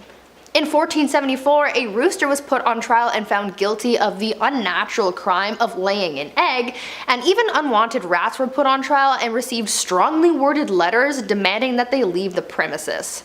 The most bizarre case though involved a donkey who went through a legal trial and actually won. This donkey became the victim of unwanted advances, but was deemed innocent because someone declared her to be, quote, virtuous and well-behaved animal, end quote. These people had way too much time on their hands. At number 10, shaming parades. If you've ever watched Game of Thrones, then you might be familiar with that scene where Cersei gets paraded through the streets of King's Landing while naked, while someone behind her rang a bell chanting, shame, ding ding ding, shame. You know what I mean? It's kind of a meme, but it's also based on a real medieval tradition called shaming parades. For years, people have loved shaming others. I think it's just human nature at this point. And obviously, back then, they didn't have any social media to use as their preferred method of ripping on someone, so they got creative. Very creative. Depending on what the accused did, their punishment would vary. But the one thing that stayed constant was them being paraded through the streets for everyone to watch. Specific punishments were given for specific crimes. For example, if a tavern owner served bad beer, then they would be paraded through the street and forced to drink their bad beer. If they were caught stealing a pig, then they would walk through the streets with a dead pig around their neck and a crown made of pig's feet. How regal. People would throw things like glass, rocks, and even dead cats at whoever was being paraded, and it was quite the spectacle. Now, would you rather experience this or being cancelled on social media? Let me know. At number 9, bloodletting. Back in the Dark Ages, medicine just wasn't the greatest. Clearly, I mean, they had a plague that wiped out 50% of the population in Europe. Even their quote-unquote doctors were overlapping jobs. Barbers were cutting hair, obviously, but they were also setting broken bones and bandaging wounds, so I'm not really sure I would trust that, but back then it was a case of you get what you get, so I don't think people were really complaining too much about their barber Joey down the street giving them a cast, you know? But other than the practice of patching wounds and whatnot, they were also practicing bloodletting back then, and it was a little much. Bloodletting was the practice of withdrawing blood in order to cure or prevent illnesses or diseases, so doctors would use things like leeches to suck out the blood of their patients, but they also used scarification methods to scrape away the skin to drain the blood, and others used lancets to slice open veins, sometimes including the jugular vein. I'm so glad that we do not do this anymore, because frankly, I would like my blood to stay inside my body, thank you. Now before we carry on talking about just how weird things were back in the Dark Ages, why not leave a like on this video if you're enjoying it so far, and while you're at it, maybe think about smashing that subscribe button as well to see more videos like this one. Number 8. Queen Victoria's death. You may have heard the phrase, the sun never sets on the British Empire. Sounds very Westeros, doesn't it? Sounds like the British Empire is in an alternate universe or something, I don't know. But this is meant in a literal sense. On January 22nd, 1901, the Victorian era came to a close, of course after the death of Queen Victoria herself. She passed away at age 81, and Queen Victoria was succeeded by her oldest son, King Edward VII. Now at this time, the British Empire literally took up more than 1/5 of all of Earth's land. So the sun actually did not set on the British Empire. It's a real phrase. It's not just a fun bit there. Number 7. Queen Victoria's 8th child. First of all, 8th? Kudos. Here's a fact that we don't talk about enough. Let's do this. First of all, I have no idea what it's like to give birth. I hear the comparisons and what it feels like, whatever, and it makes me want to faint. It's like peeing a watermelon or something like that. I'm gonna faint just talking about it. The fact that you can endure this pain is beyond me, and the fact that you want to as well, kudos. Now imagine being the queen and having the public, like everybody, talk smack about you and how you decide to give birth for the 8th time. Yeah, April 7th, 1853, Queen Victoria decided to use chloroform as an anesthetic delivery. Now everybody at this point that, wasn't a scientist, they were sure to voice their opinions on the matter. It was a huge controversy, although this act directly spread the awareness of this medical advancement. I mean, yeah, it sounds, they're like, yeah, don't do that. But can you do that? We don't really know. We're eating bread. Number 6, grave bells. Oh, this one gives me chills. Here we go. In the late 1700s, cholera, bacterial infections, and anything and everything was spreading. It was not an ideal time, wasn't very safe. Many were biting the bullet at this time, sadly, of course, being gravely ill. But with this came a dark trend, the safety coffin. Yeah. Just a backup coffin. These coffins, Lord forbid you are buried alive, these safety coffins would allow the dead to rise again. Nice, like it's Michael Jackson's Thriller. They would just come out and be like, oh, guess who's back? Back in the Thames, here we go. All these coffins have extra comfort on the inside and a wire. This wire ran through the coffin and then attached to a bell on the outside on the, ground floor. So if a passerby heard it, well, they would know something's up. Folks would get creative with their safety coffins. I mean, they'd personalize it. Like for example, a man named Robert Robinson from Manchester. He passed in 1791, but instructed his family and watchmen to open this special door that would reveal a layer of glass. So that's real haunting to find. Hey, come look at Grandpa. Yeah, he looks good, eh? Patent number 81,437. It was actually granted to Franz Vester in 1868, and it was an improved burial case. Just a glass case with someone who may or may not be alive inside. 50-50. It had an air inlet, a ladder, and of course, a bell. The description of the patent says, if too weak to ascend by the ladder, they can ring the bell, giving the desired alarm for help and thus save themselves from premature death by being buried alive. So now I ask you, if you're walking in a graveyard and you heard a bell ringing, would you just start digging and be like, I think I heard something, I don't know, let's just disrupt this skeleton. Number 5. Gym Day. Believe it or not, they were around 200 gyms all across Europe during Victorian times. Dudes were getting shredded. Why not? They're like, hey, we don't have dinner, but might as well just work out. These gyms weren't bright, they weren't open, they weren't well ventilated, motivating, safe, none of those things that you need today. No, Victorian gyms were reserved for the upper class. Yes, of course, grab your pocket watch and your blazer, Ezekiel. We're doing some bench pressing today, I guess. Yeah, grab your monocle, for sure, you're gonna need that. These machines also, they were not ideal to work out. They were designed as antiques first, rather than, their fitness purpose and safety purpose also. Like, half these look like saw traps. There's no way I'm gonna be bending my arm around any of these Victorian devices. Even the machines today at the gym, I'm like, no way, no thank you. Weak gang, here we go. Number 4. Beauty patches. Okay, we have to bring back beauty patches ASAP. Imagine like if a rapper had a beauty patch. Nelly had the band-aid, but we gotta have like beauty patches. We gotta like, you know, mix it up a bit. Bring back the facial feature game. These patches came in all shapes and sizes, of course, in the Victorian era. Even in this portrait from 1755, Joshua Reynolds painted Charles, the 9th Lord Cathcart, rocking a large beauty patch. That looks amazing. He does look like Nelly, honestly. He has like that motivational, like rapper kind of like, you know, he's in charge, and you can tell from the beauty patch. Like that's a lord right there with that one of those. Take it off, no lord. Put it back on, lord. The reason for these patches back then, and sometimes having more than one, is because they were commonly used to cover up smallpox scars. They were made out of silk, velvet, and they were applied with glue. So pick a spot and commit. It's gonna be there all day. These patches were dark black and they were meant to make your pale skin pop. Of course, pale skin back then made everyone faint.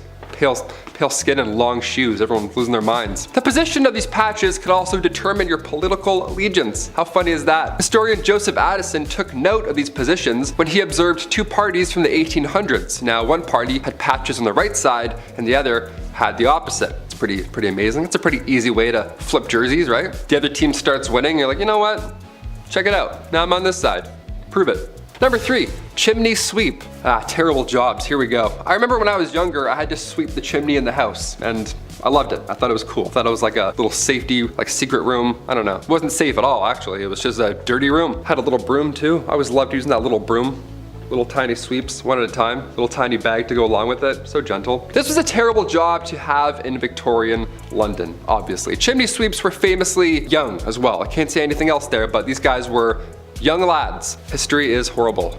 Maybe that's why I was doing it, right? Because I could fit inside of the thing. That makes sense. 1840 was a good year, all things considered. A law was passed that made it illegal for anybody under the age of 21 to climb in and clean a chimney. I was 18 cleaning my chimney. I had no idea. I could have used this great law and got out of the whole chore. Shame. Number 2, Jack the Ripper. Unidentified to this day. Who is he? How did he get away with it? And also, when are we gonna see a Netflix documentary on this guy? We have everybody else in this multiverse of killers. Where's this guy? Gonna complete the image. Well, it's because we didn't find him. Jack the Ripper was active in the East London neighborhoods primarily, and sadly, he would target sex workers at the time. He famously took the lives of 5 women from August to November of 1888, and they were believed to have been connected to Jack the Ripper, although some sources claim that he was active until 1891. It's hard to tell who's who and who's doing what. Again, this is also so long ago. There's no cameras. Hard to catch someone. Many believe Jack the Ripper had some anatomical knowledge due to the way that he left his victims as well, which is creepy. While there were some suspects, including a member of the British royal family, believe it or not, Jack the Ripper was never identified, so. Yeah, that sucks, really. We gotta find him. Can't, but we gotta. And finally, number 1, mudlarks. Yeah, we'll get dirty for this last one here. Why not? Victorian London around the 1840s, it was a bit of a mess. Everyone was sick, a lot of sore throats, to say the least. The jobs that were available, they sucked. They certainly didn't help you, you know, survive. The jobs that were available had you catching rats and crawling into sewers. One of the worst jobs to have was that of a mudlark. Now, as the name hints towards, a mudlark involved getting in deep in the mud and muck that would build up alongside the Thames River. Yeah, that dirty river back then. They're like, yeah, just go through the lining of that. See what's in there.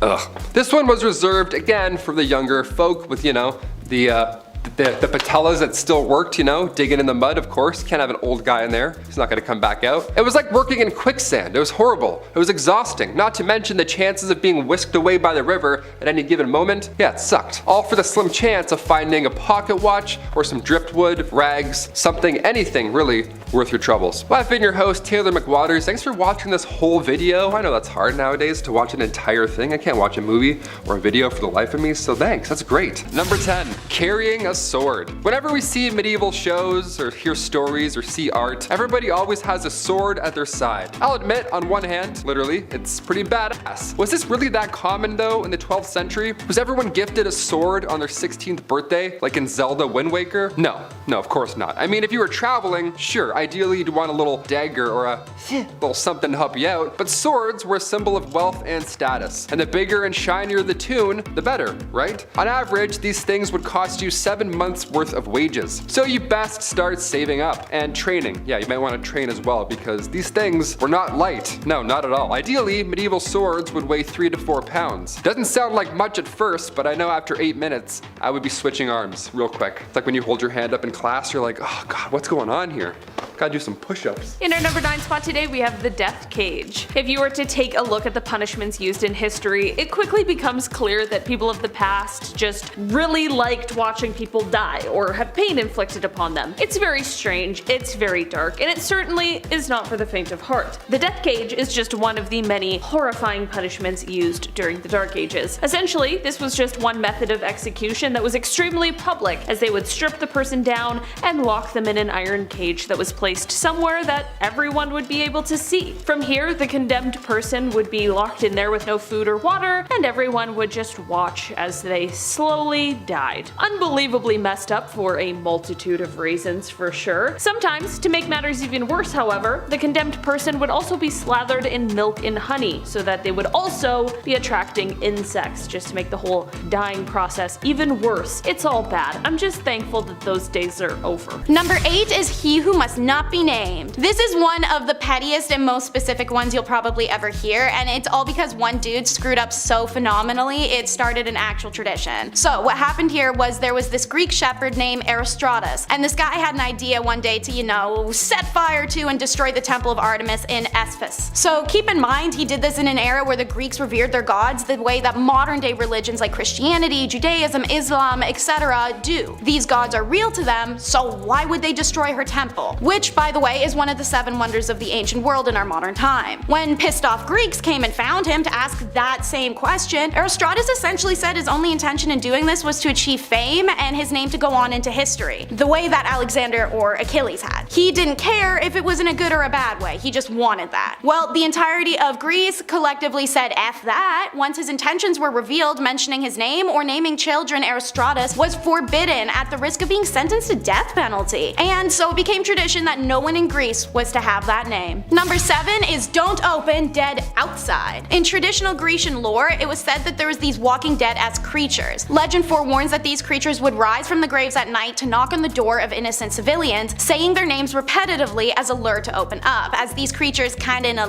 vampire fashion, have to be invited in. If you didn't answer your door on the first knock, you were safe and no harm could come to you. However, if people were unfortunate enough to answer, they would die after a few days and then would be transformed into one of these creatures themselves. This is why the Greeks had a tradition, arguably even a superstition, that you should never answer the door on the first knock. Many still follow this tradition to date. Number 6, you don't want to be the bigger man. We've all seen the Grecian statues, whether in photo format or lucky enough to see them in galleries or in the countries themselves. But what we can all agree on is there's one added appendage that's hard to avoid noticing. Or is it? You may have noticed on male statues from ancient Greece that while they include his private regions, they are noticeably quite, small on every single statue. Well, this is a tradition that actually has an explanation that's nothing to do with shrinkage. In ancient Greece, a small package was actually coveted and seen as the pinnacle of male form. This is because it was consistently depicted in their lore that being well endowed was something for the mundane or barbarians. So traditionally in ancient lore, only foolish males ruled by lust had large,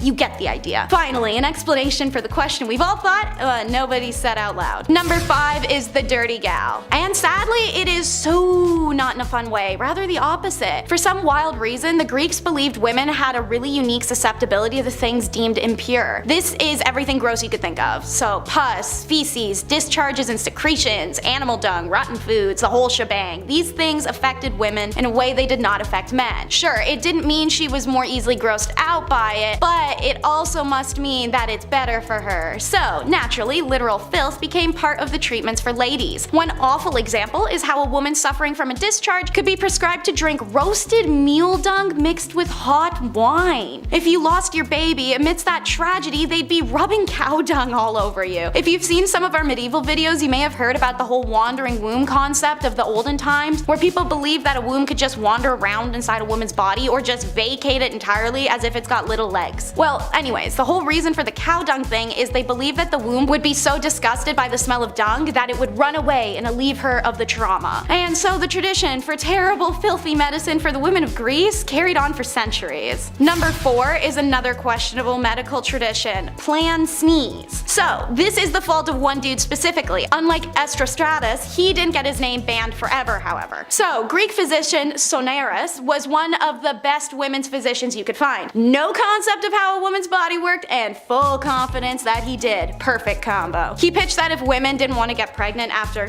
doing it, they should squat, sneeze, and rinse. And just like that, you're pregnancy immune. Well, word spread of this method that allowed people to avoid weird olden contraceptives and not get preggers, so tons of people did it and tons of people got pregnant. Unfortunately, word of it not working did not spread as fast as the rumor that it did, and this tactic carried on in many regions of Greece for decades. Don't worry, Sonaris had a couple backup ideas. He also suggested rubbing honey or cedar resin on your hoo-ha before getting down, which was probably entirely too efficient between the mess and the burning sensation, making people just call it quits on the act altogether for a while. Number 3 is before he cheats. Hold off on the baseball bat and the keys, Carrie. The Greeks got this one covered. Infidelity was a huge no-no and was even classified as a crime in ancient Greek customs. This went on for both men and women. If you were to be called before the courts and found guilty of this act, there were a few punishments, none of which maimed or ended your life. No. They were quite unique. One of the most common was to insert peeled ginger root into the genital orifice of a man or a woman. This would cause intolerable burning sensation and pain to the intimate parts of the unfaithful. Another one was to have the pubic hair on your derriere burnt off with smoldering ash, which sounds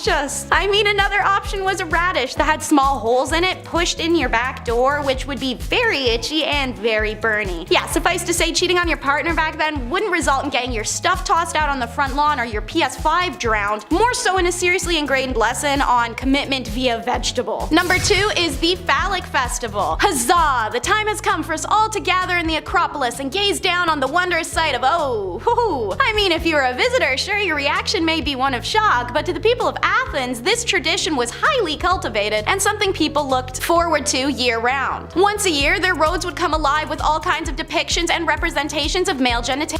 This happened during the annual Dionysus celebration, a god of pleasure and wine, where men and women would march down the streets holding giant phalli proudly above their heads as a tribute to their gods, all while drunk out of their minds and on their way in a phallic procession to the temple of Dionysus. According to Aristotle, phallic processions were the birthplace of comedic theater. He claimed that people adapted the jokes they'd yell during the parade processions into full stage plays. So if Aristotle's right, all comedy began with the Greeks carrying giant cartoony dongs. And it's number 1. The axe did it.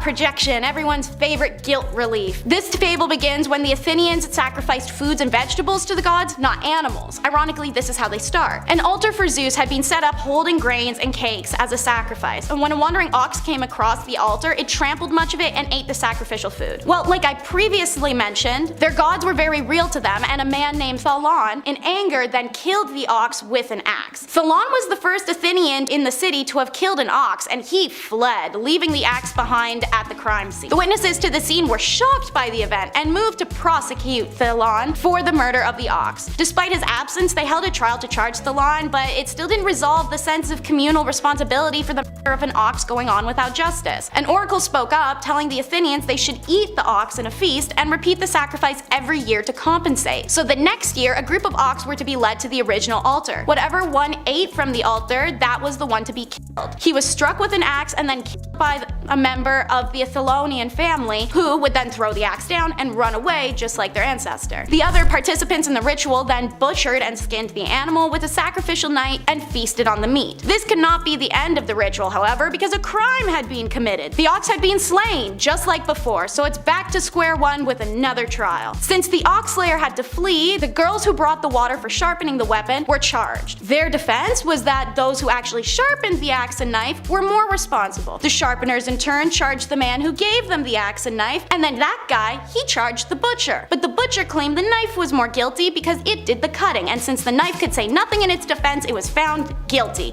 And then the knife was banished by being thrown into the sea. To conclude this bizarre ritual, back on Acropolis, the skin of the ox was stuffed, stood up, and harnessed to a plow, restoring it to its pre-sacrificial condition. And so they did this every year for centuries. The end. Number 10, it's Happy Name Day to you. Birthdays are basic and boring. Here in ancient Greece, we practice name days, a celebration of your birth title. In ancient Greece, names were deemed incredibly important and were given in a way meant to ideally define what a person would be like and grow to be. A great example is Aristotle, a compound name with Aristos meaning best and telos meaning end. Pretty fitting and ironic for someone who would become the best philosopher of the time and also have a pretty not great end. Anyways, this importance of names meant that every name had its own special day in the calendar. So instead of celebrating your exit of the womb, you'd wait for whatever day was your given one and coincided with your name, and that's what you'd celebrate. Name days aren't just in Greek culture and can be found in ones such as Eastern Europe and the Balkan regions, and some still celebrate name day to this day. Some of us still get phone calls from angry aunts wondering why they weren't wished happy name day on Facebook. Since it rhymes with wine, number 9 is water it down. We know that many ancient civilizations didn't drink water due to how polluted it was. Whether that pollution was salt or feces, well, it varied. Anyways, while many drank beer, the Greeks drank wine. However, drinking alcohol at every time of the day doesn't mean that there's a free pass to be drunk. Quite the opposite actually, as heavy drinking and drunkenness was looked down upon and seen as an embarrassment. This is because the Greeks associated it with barbarism, and many of their gods and their pantheons' behaviors and stories also attributed to this. Wine without water was only used as medicine for sick or during travel as a tonic.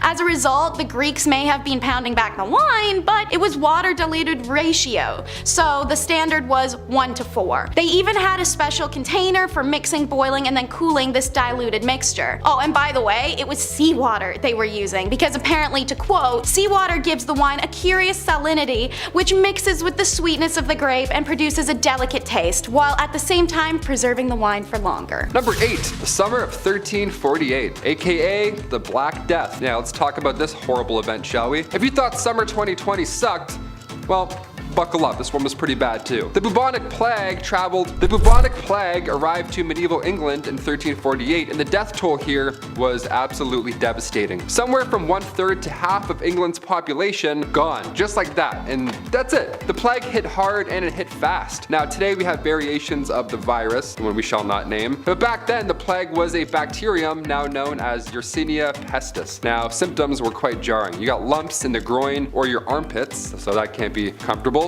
And next, the infected would notice black spots appearing all over their body. Almost all that were infected died within 3 days. More often than not without a fever, so you wouldn't see it coming, aside from the black spots and the things I just said. Now, the drop in the population resulted in a widespread of wealth. Workers were demanding higher wages, and farmers were demanding lower rents. The poor got expandable income, so it kinda helped, kinda didn't. I don't know how to explain that. The Black Death spread more than a mile per day, and it's all thanks to traders and travelers. Yeah, humans can't stay still for a bit. We love traveling, even through the Black Death. Cause you know, why not? Roads are empty. As long as there aren't any rats hiding on board, maybe you'll make it. In our number 7 spot today, we have the meowing nuns. Mass hysteria wasn't necessarily uncommon in the Dark Ages. There are a few instances we could discuss, but for today I want to talk about one of my favorites. In the book, The Epidemics of the Middle Ages, which was written by J.F. Hecker in 1844, there was the description of a very strange case of mass hysteria that broke out among nuns in a French convent in the Middle Ages. Basically, one day a nun in this French convent started to meow like a cat.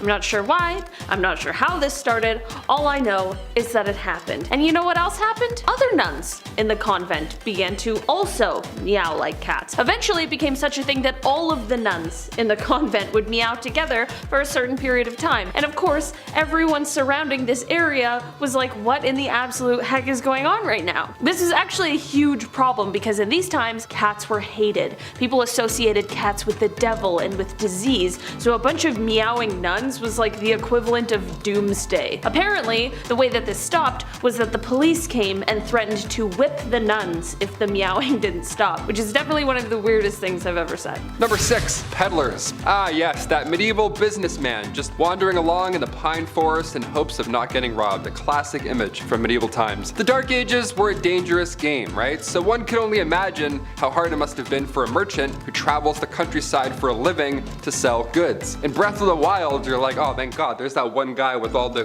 goods that I need. How convenient is this? Awesome. That's not in real life. In the Middle Ages, traveling village to village wasn't an easy task. You couldn't order an Uber and then voila, and unless unless you were a knight, you probably didn't have a noble steed to take you there. But even so, an outsider showing up to your village to sell goods from a distant land, I don't know, sounds a little sus if you ask me personally. Peddlers were more often than not welcomed with suspicion by locals. Most of the time, peddlers were just accused of being criminals, even if they weren't. Guy shows up, he's like, hey, wanna buy some watches? They're like, you're a robber, you're going away. In our number 5 spot today, we have donations. In the Dark Ages, it wouldn't necessarily be strange to either donate or sell your own urine. Yeah, the market was hot for urine because they used it a bunch during this time in history. Medieval chamber pots would collect all of the stuff from an entire household or public space wherever they were placed, and oftentimes they could later be sold at the local tanner or fuller in town. I mean, talk about an easy way to make some money, but how horrible. The reason this product was so popular is because it was used in a variety of ways. It could be used to clean clothing, to help with the dyeing process, to tan leather hides, and like I spoke about in a recent video, be used to help in the cotton making process in order to make the material soft and not frayed. While the practical uses make the wholesale process a little less peculiar, it honestly still would just be weird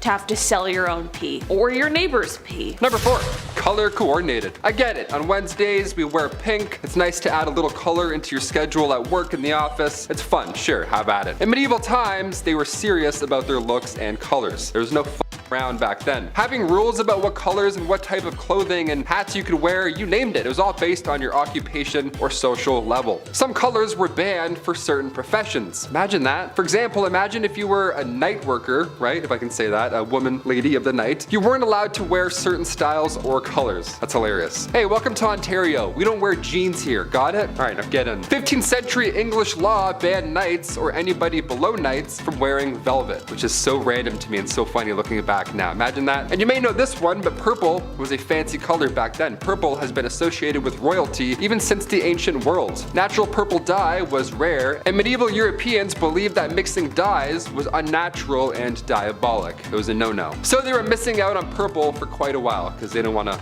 you know, mixed goods, if I can say that. In our number 3 spot today, we have divorce by combat. If you talk to most people who are divorced nowadays, they'll tell you about how awful the divorce proceedings can be. It's expensive, it's time consuming, and sometimes things get pretty heated. While these harrowing tales are definitely less than delightful, things could definitely be worse, and by worse, I mean you could be getting a divorce in the Dark Ages by way of combat. The first documented instance of this was created by Hans Talhofer in a 1467 manuscript. He wrote, quote, "As per the instructions, the husband was put up to his waist in a 3-foot wide hole dug in the ground with one hand tied behind his back. The woman was to be armed with 3 rocks, each weighing between 1 and 5 pounds, and each one wrapped in cloth. Basically, the man couldn't leave the hole, but the woman could run around the edge of the pit." He continued on, quote, "If the man touched the edge of the pit with either his hand or arm, he had to surrender one of his clubs to the judges. If the woman hit him with a rock while he was doing so, she forfeited one of her stones." While this sounds like an insane process, it really was true and continued on before growing rare in the early 13th century. Not only has the discovery of this historical practice shed light on something we previously did not know, but it also gives us a glimpse into the gender dynamics of the time period. We're not entirely sure how this sort of divorce ended, but many speculate that this basically continued on until one of them died or one of them surrendered. Number 2, bucket family style. For my last one today, we're getting real cozy. Real cozy. Remember in Charlie and the Chocolate Factory when all his grandparents have to share that one rickety old bed? Well, that's what everybody at home looked like in the Dark Ages. Imagine being in the middle. I'm already anxious thinking about it, just stuck.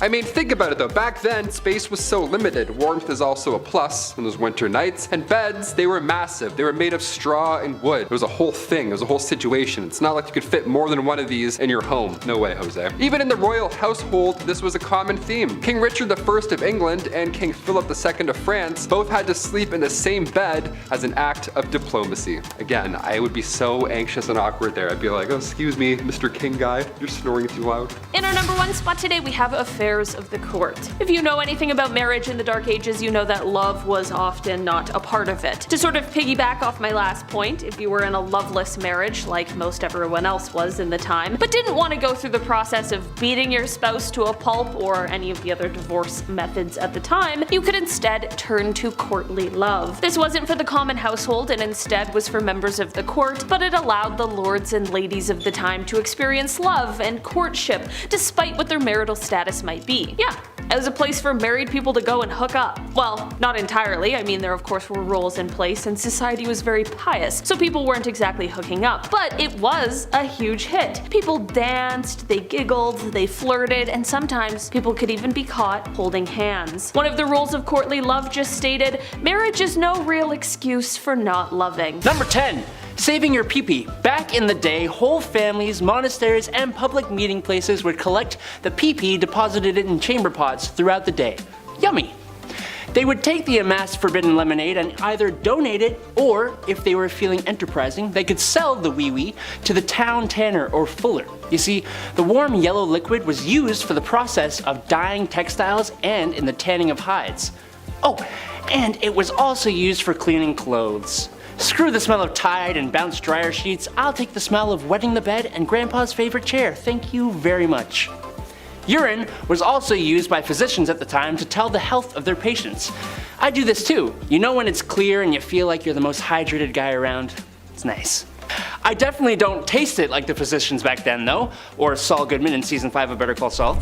I'll stick with apple juice for my favorite yellowish drink, thanks. Number 9, belladonna, or commonly known as deadly nightshade. Now, what would our medieval ancestors be doing with such a lethal ingredient? Well, truth be told, it had a few uses. One of the more strange was for beauty. Belladonna had this strange effect on the pupils.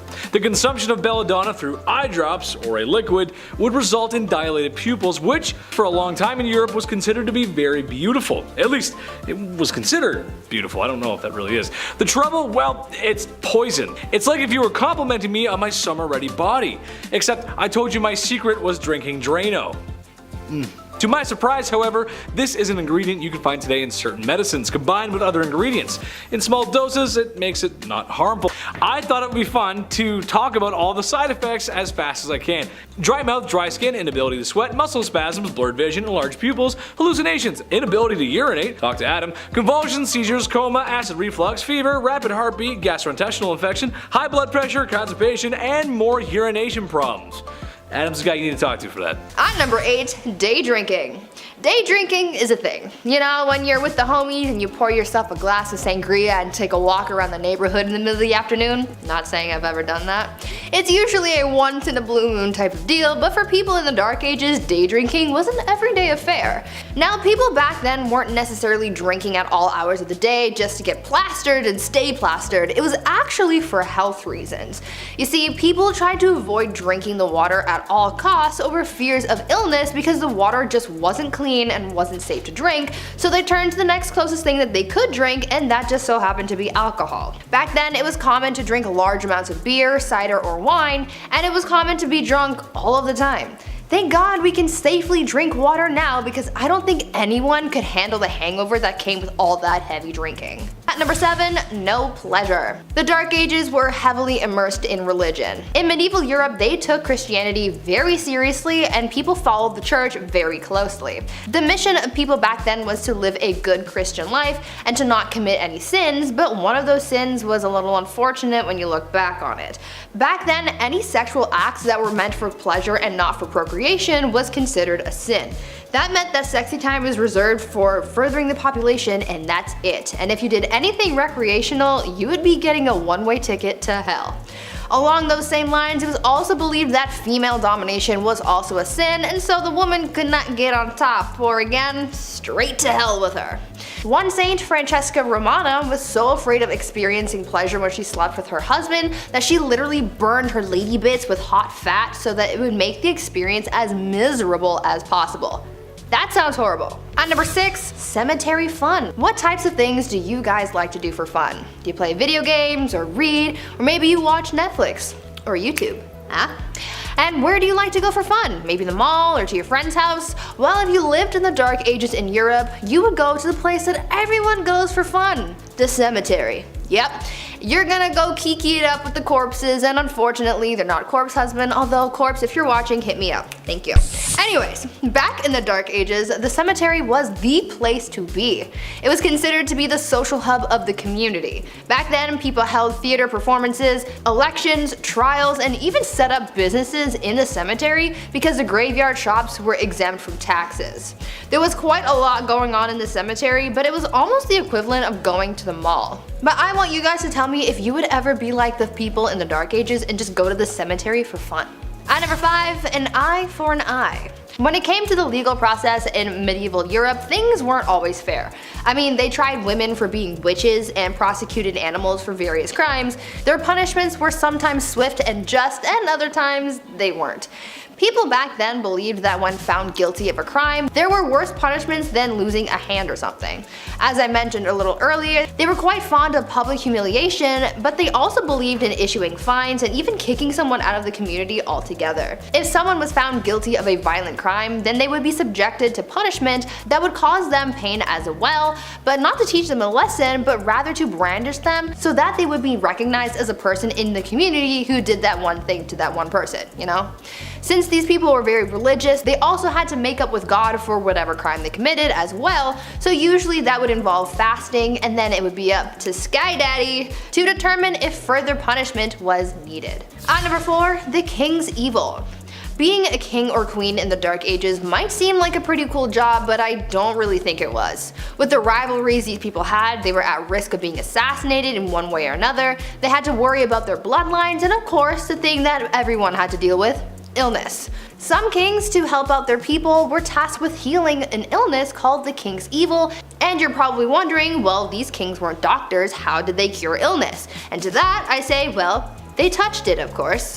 This whole thing started in the 11th century when Edward the Confessor became known for touching a person suffering from scrofula, aka the king's evil, and they cured them. People thought that this was a miracle, and so for hundreds of years after that, English and French monarchs were tasked with touching the sick to cure them of this illness because the monarchs were believed to be an incarnation of the divine. At number 3, tooth worms.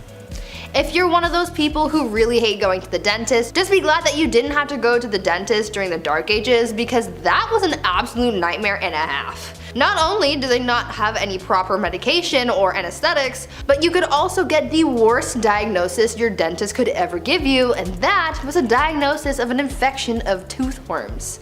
They believed that people could be infected with tooth worms that caused a tooth to decay, and that pits and holes in the tooth were home to a worm that looked like a tiny eel. What's worse than the diagnosis, however, is the removal process. They didn't want to pull out the tooth that was supposedly infected with these tiny worms, so instead they used a more holistic approach. A method that they would use to rid the worm would be to take a candle made out of sheep's fat and various seeds, and then they would hold it as close to the tooth as possible so that the worm would run from the heat and fall into a little dish of water that was being held beneath the patient's mouth. That sounds like a horrible trip to the dentist, that's for sure. At number 2, judging tears. In modern times, somehow we've come up with this idea that only girls are allowed to cry. I think that's pretty BS, and it's healthy for everyone to express their emotions, and funnily enough, they believed the same thing back in the Dark Ages. Back then, everyone was expected to cry freely, but the strange part of all this is the fact that people judged how others cried. Their tears would be judged on quantity, duration of crying, and frequency as well. They took their tears pretty seriously. Obviously, when someone was crying because of some kind of loss, it was pretty much nothing, but if they saw someone else crying for a different or unexplained reason, this was believed to have been a different kind of tears called the gift of tears. They believed that this was a sign that someone was thinking of Jesus and his suffering, and that they were so overcome with emotion that they were moved to tears, and this was also considered a gift from God. As long as someone's crying wasn't too loud, they didn't cry too much, and it didn't disturb anyone, especially during a church service, they were just considered particularly devout. And finally, at number 1, pee readings. This Dark Age tradition is probably one of the strangest ones I have ever heard, and you might come to think the same thing. In medieval England, people were known to get diagnosed based on their pee. Back then, they believed that the consistency, color, and taste of someone's pee could diagnose someone's ailments. They took this method of diagnosis so seriously that they published books for the wealthy so that they could do the practice at home, and these books included illustrations and color charts so that they could judge their own pee. According to their text, if your pee was white, then it was the ideal color and that meant everything was working properly. If it was wine colored like blue or black, then that meant that something was very wrong. And if it was green, then you were basically on your last leg and you should probably get your will in order. Now, I'm not sure how accurate these readings actually were since medicine was basically non-existent back then, but they tried their best with what they had, I guess. However, I'm pretty sure you don't need a book to tell you that your wine-colored pee is a bad thing. At number 10, veil. Through this video, you will come to find out that a lot of the wedding traditions that we practice these days have some pretty messed up origins. We'll get through a lot of them throughout this list, but let's start off by talking about the bride's veil. These days, a lot of brides choose to wear a veil on their wedding day. With so many different styles to choose from, this accessory is known to add that extra little pizzazz, little spice to the look.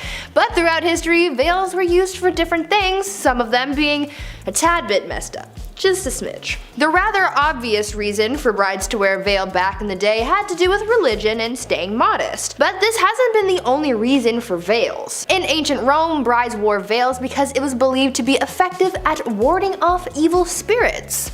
The most messed up reason for the veil though, at least in my opinion anyway, has to do with the wedding transaction, so to speak. Since back in the olden days, marrying your daughter off was seen as more of a transaction, brides would wear veils to cover their faces and they wouldn't be lifted until after they were proclaimed husband and wife, so that the groom wouldn't be able to back out if he didn't like how his bride looked. Seems pretty messed up to me, but what are your thoughts on it? Tell us down in the comments. Number 9. When doves cry. I've been to one wedding where they released doves, like actual real life doves, and I was like, do they actually do this? I couldn't believe my eyes. I didn't know it was a real thing. Why do we do this? Well, because doves mate for life, and they build a nest, and then they Netflix and chill until the end of their dove days. Sounds like perfect symbolism if I've ever heard it. Back in ancient Roman and Greek times, doves were often used as gifts from the bride to the groom.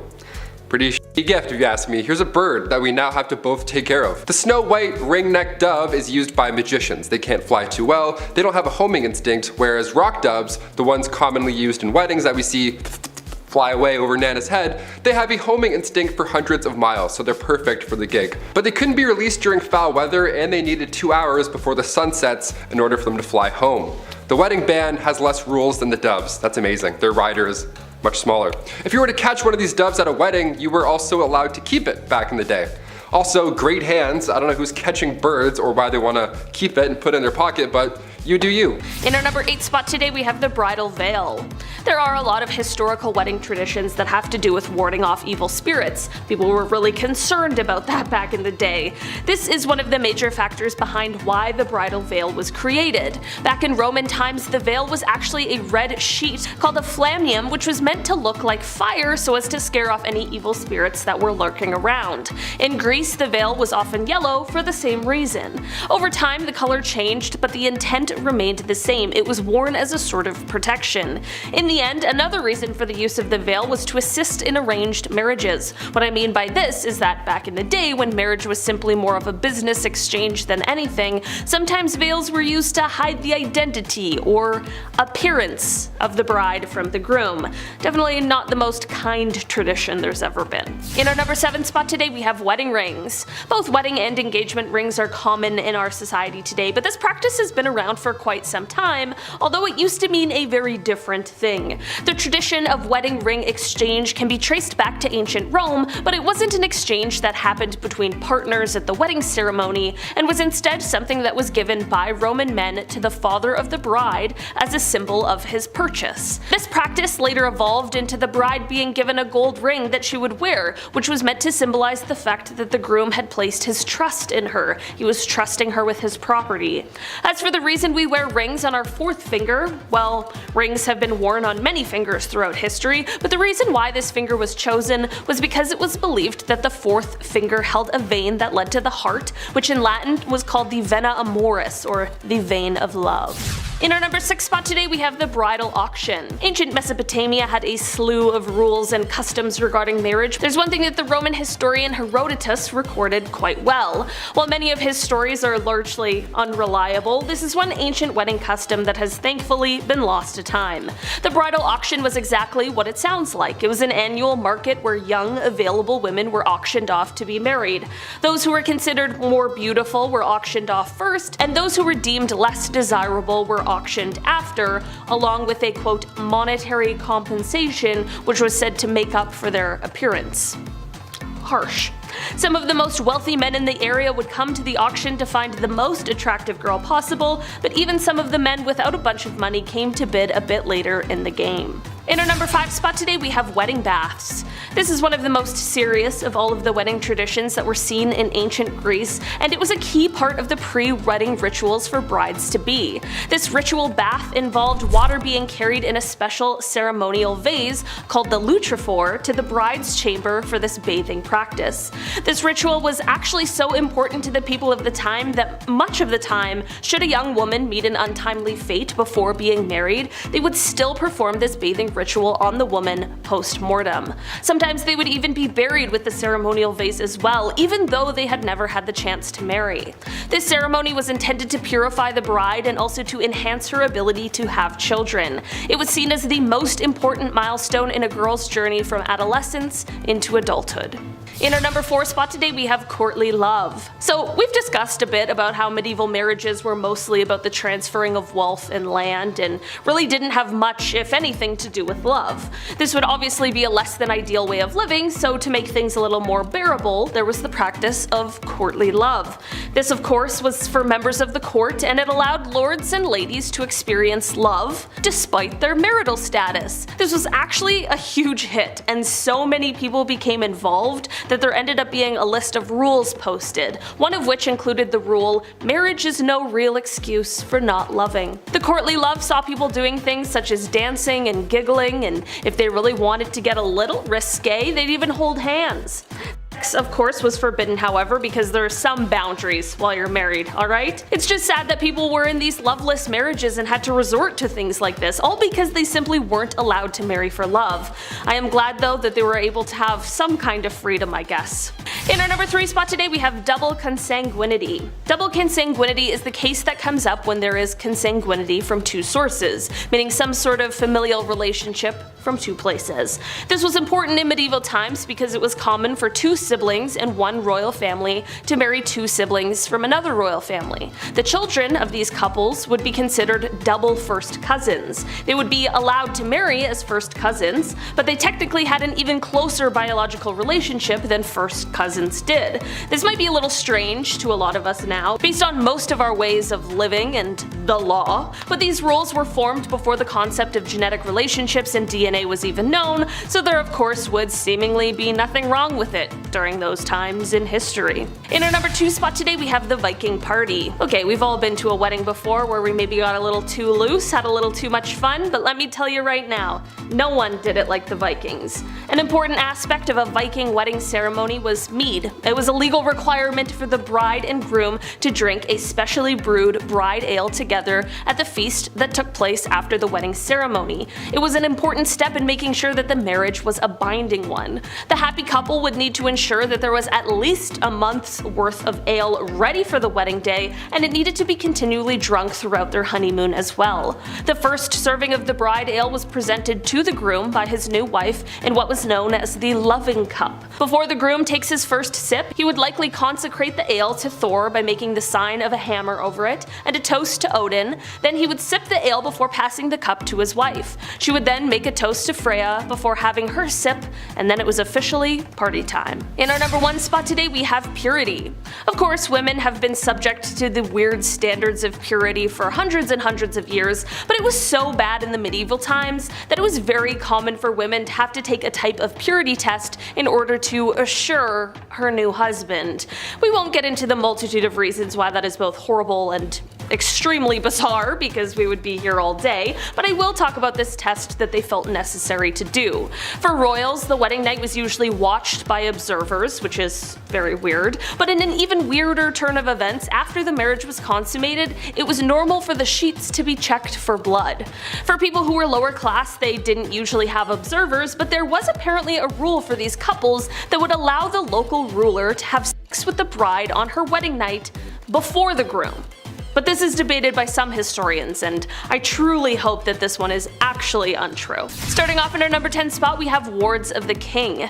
This messed up marriage tradition comes from the Dark Ages, the medieval times, and during these times, since people were seen less as people and more as what they can provide, orphans who were wealthy female heiresses, as well as wealthy widows, all became wards of the king. That is dark in itself, but since marriage is all about money, the king used these people to his advantage. These women could be married off to the men of the court who wanted to increase their wealth and land, or a lord who would also be able to sell her marriage to the highest bidder in order to make up for the loss of income she would have provided. If one of these women went and married someone on her own accord, she would then lose the money that was rightfully hers. How absolutely backwards is that? In our number 9 spot today, we have the bridal bouquet. The bridal bouquet is definitely a classic staple in Western society now, but it wasn't always just a nice aesthetic touch. The idea of the bridal bouquet has a much different history. It is said that ancient Greek brides would often wear wreaths of mint and marigold meant to serve as an aphrodisiac for the newlyweds, but I want to take us over to the Middle Ages. During this time, things and people were filthy. The concept of hygiene didn't really exist in the way that it does now, and this meant that people were usually pretty smelly. This is why it became tradition for brides walking down the aisle to carry a bouquet that was full of herbs like dill and garlic. The bouquet served as a sort of deodorant for the bride, and it also worked to ward off evil spirits. Sort of like an awesome 2-for-1 deal right there in one bouquet. Dill was also like a triple whammy because apparently it too is considered an aphrodisiac, so having some on hand post-nuptials pre-consummation was just the icing on the cake for the pair. At number 8, best man. These days, the role of the best man normally goes to the guy who's closest to the groom, whether that's a brother or a best friend. But back during the time where women were married off like property, the role of the best man was very different and was all about protecting one's assets. Back then, bride napping was actually very common, so if there was someone else who wanted to marry someone who was already promised to another person, they might try and steal her away for themselves. Yeah, why? I don't know. This is where the best man came in. The best man's job was to protect the bride, and if she was stolen, the best man would be the one to enter whatever battle or duel was necessary to get the bride back.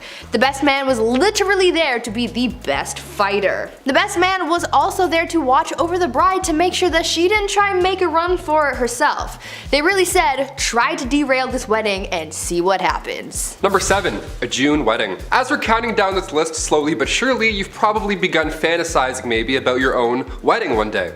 Maybe it's a beach wedding, maybe it's themed like a winter wonderland. Doesn't that sound cozy? It's your big day, get creative. They say the best month to get married is June, and from a Canadian point of view, I can absolutely agree with that. In ancient Roman times, however, getting married in June was a must, not just a thing you wanted to do. See, June was the month of the god Juno. They protect women in life when it comes to marriage and childbirth, so if it's between that and like, I don't know, Halloween, obviously we're gonna go with June. Better omens for sure. Another myth is that bathing was rarely done back then, so when majority of the population did finally, wash up at the end of May or beginning of June, that's often when it would happen. Everybody smelled nice, they felt good, and they wanted to celebrate. So it was perfect timing. Better get me while my pits smell good, you know? That's a myth, but I can also see it checking out. A June wedding in ancient Roman days was also done so that after a spring birth, the mother can quickly hop back into action and help with that summer's harvest. Maternity leave who? Never heard of her. At number 6, hashtag twinning. You know how at weddings the bridesmaids are usually wearing matching outfits? Well, this tradition dates back centuries, though it has changed slightly over the years. Remember how I mentioned that people would sometimes try to kidnap the bride on her wedding day? Well, other than the best man and the groomsmen trying to play their part in protecting the bride from being taken, the bridesmaids also played a part in that too. The bridesmaids used to dress identically to the bride so that it would make it harder to spot her and therefore prevent anyone from kidnapping her. This practice dates all the way back to ancient Rome and feudal China and didn't really start to fade out of tradition until around the 1880s. These days you get a couple of gifts from the bride for being in her posse, but back then you didn't get anything and you had to risk your safety for your girl Becky, who doesn't even want to marry Jeff down the block. I don't know. Number 5. A toast. My favorite part of a wedding has to be the speeches or the toasts. They're always way too long or too personal, or you know what, just too depressing. Just way too sad, just tears. You're like, why? Why are we talking about this? It's a nerve-wracking part, even as a guest, just to get up randomly and be like, okay, look at me everyone, hi. No, I don't want to do that. Back in the 1800s though, only men were allowed to give these toasts. The oldest friend, the groom, the best man, and then the father of the bride. The whole thing would have been done in 8 minutes. Guys suck at speeches. They're just like, a lot of ums, that's all I'm saying. Wedding toasts go back as far as the 6th century BC. When Greeks were getting married, the father of the bride would drink the first glass of wine just to make sure it wasn't poisoned or anything. Romans would also drop a piece of burnt toast into the wine in order to make the wine taste less bitter, hence the term toast. Yeah, now we get it. Yeah, wine was so bad back then, they had to use burnt toast Crystal Light just to get through the day. Yuck. At number 4, transaction. I find it to be just a little bit messed up how before now marriage was mostly about money or status and not about love. For a long time people didn't get to choose who they got to marry, and there was almost always some kind of monetary transaction involved in the wedding. This whole idea here is a reason for the traditional act of the bride's father walking her down the aisle and giving her away, so to speak. In the past, fathers of the bride and groom would come together to establish an agreement, like X amount of money for someone's daughter or whatever. Once that was set up, the wedding became a big deal to see if the transaction would actually go through, and many precautions were put in place to make sure that no one backed out. One of those precautions was the act of the father walking his daughter down the aisle. This was done so that they stayed close to one another in the off chance that the groom or his family decided to back out. That really took the romance and sparkle out of weddings now. Number 3, wedding cake.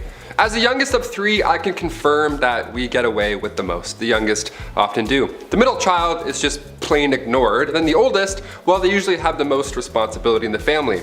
Usually when a bride and groom cut the cake on their big day, it's for them. They save a piece till their anniversary, they put it in their partner's face, it's fun, whatever they want to do. Often in history, the eldest child would get the first slice. How lucky is that? When it came down to cutting the actual cake too, well, that meant that the bride is no longer a virgin. It's an awkward few bites. Wedding cakes today are delicious and they're pretty much an art form. TV shows are devoted to them, like Cake Boss and other cake shows that I can't think of. If you're lucky, you might find a few cake charms on the inside as well back in the day. Real, non-edible cake charms. You wanted to find these in your cake, they brought good omens to the table. To find a rocking chair meant that you're going to live a long life. An anchor means you're bound for adventure, sailors ahoy. And a purse meant that you would have good fortune. Let's just hope you didn't find the charms with your teeth, or else you would be using said new fortune fixing your chiclets. Very metal, very real. Not good. At number 2, plague flowers. In a lot of weddings, the flowers are very important. There's the flowers for the centerpieces, the bouquets for the bride and bridesmaids, there's flowers everywhere. Get your Benadryl. But why is that? Well, the idea of carrying a bouquet at a wedding dates back to ancient Greece, where it was believed that carrying a bouquet was thought to ward off evil spirits, but a little later on down the line, the presence of bouquets at weddings got a little bit darker and a little more precautionary. During the Middle Ages into the Renaissance, when the Black Death was running rampant throughout Europe, people were trying anything and everything to try and ward off the plague. Back then, people believed that smells carried contagion, so people would fill their pockets with fragrant things to keep the plague at bay. This was later integrated into wedding practices, and brides started carrying around a bouquet of stinky stuff like garlic and dill to protect them from catching anything. Over the years, these stinky stuff was replaced with nice smelling flowers, but really, no one cares what's in the bouquet anymore, because all people want to do is participate in the wedding Hunger Games and fight to the death to catch the bouquet at the end of the night. Why? Why are we hurting each other for this? Why? And finally, number 1, wedding rings. One ring to rule them all. Perhaps the most important piece of the wedding puzzle, rings. Whenever somebody is about to pop the question, everybody around them always needs to see the ring. Congrats, let me see the ring. Oh my god, is it this? Is it this? Egyptian pharaohs first used rings to represent this eternal life. The circle has no beginning or ending. They created this concept that we adore to this day. The center of the ring was also believed to be the gateway to the unknown. finger just disappears. You're like, what the f? These Egyptian Ouroboros rings were the first, a snake eating its own tail, #love. When Greeks came in the picture, they took this tradition, started using copper and iron rings in ceremonies, and the iron rings had a key symbol on them, meaning that the wife now has control of the house. If you like it, then you should have put a key on it. Come medieval times, the ring gets another upgrade. Now we have these precious gems to be added to them, a little bit more glam. Rubies symbolized passion, sapphires symbolized the heavens, and diamonds to show strength, because they were rock hard, and obviously you know the rest. Come the 12th century, the Christian church declared marriage as a holy sacrament, so rings were solely used now for that ceremony. That's when the engagement ring came into place. There needed to be another trade or promise that was just as strong as a wedding band. So now there's rings for pretty much everything.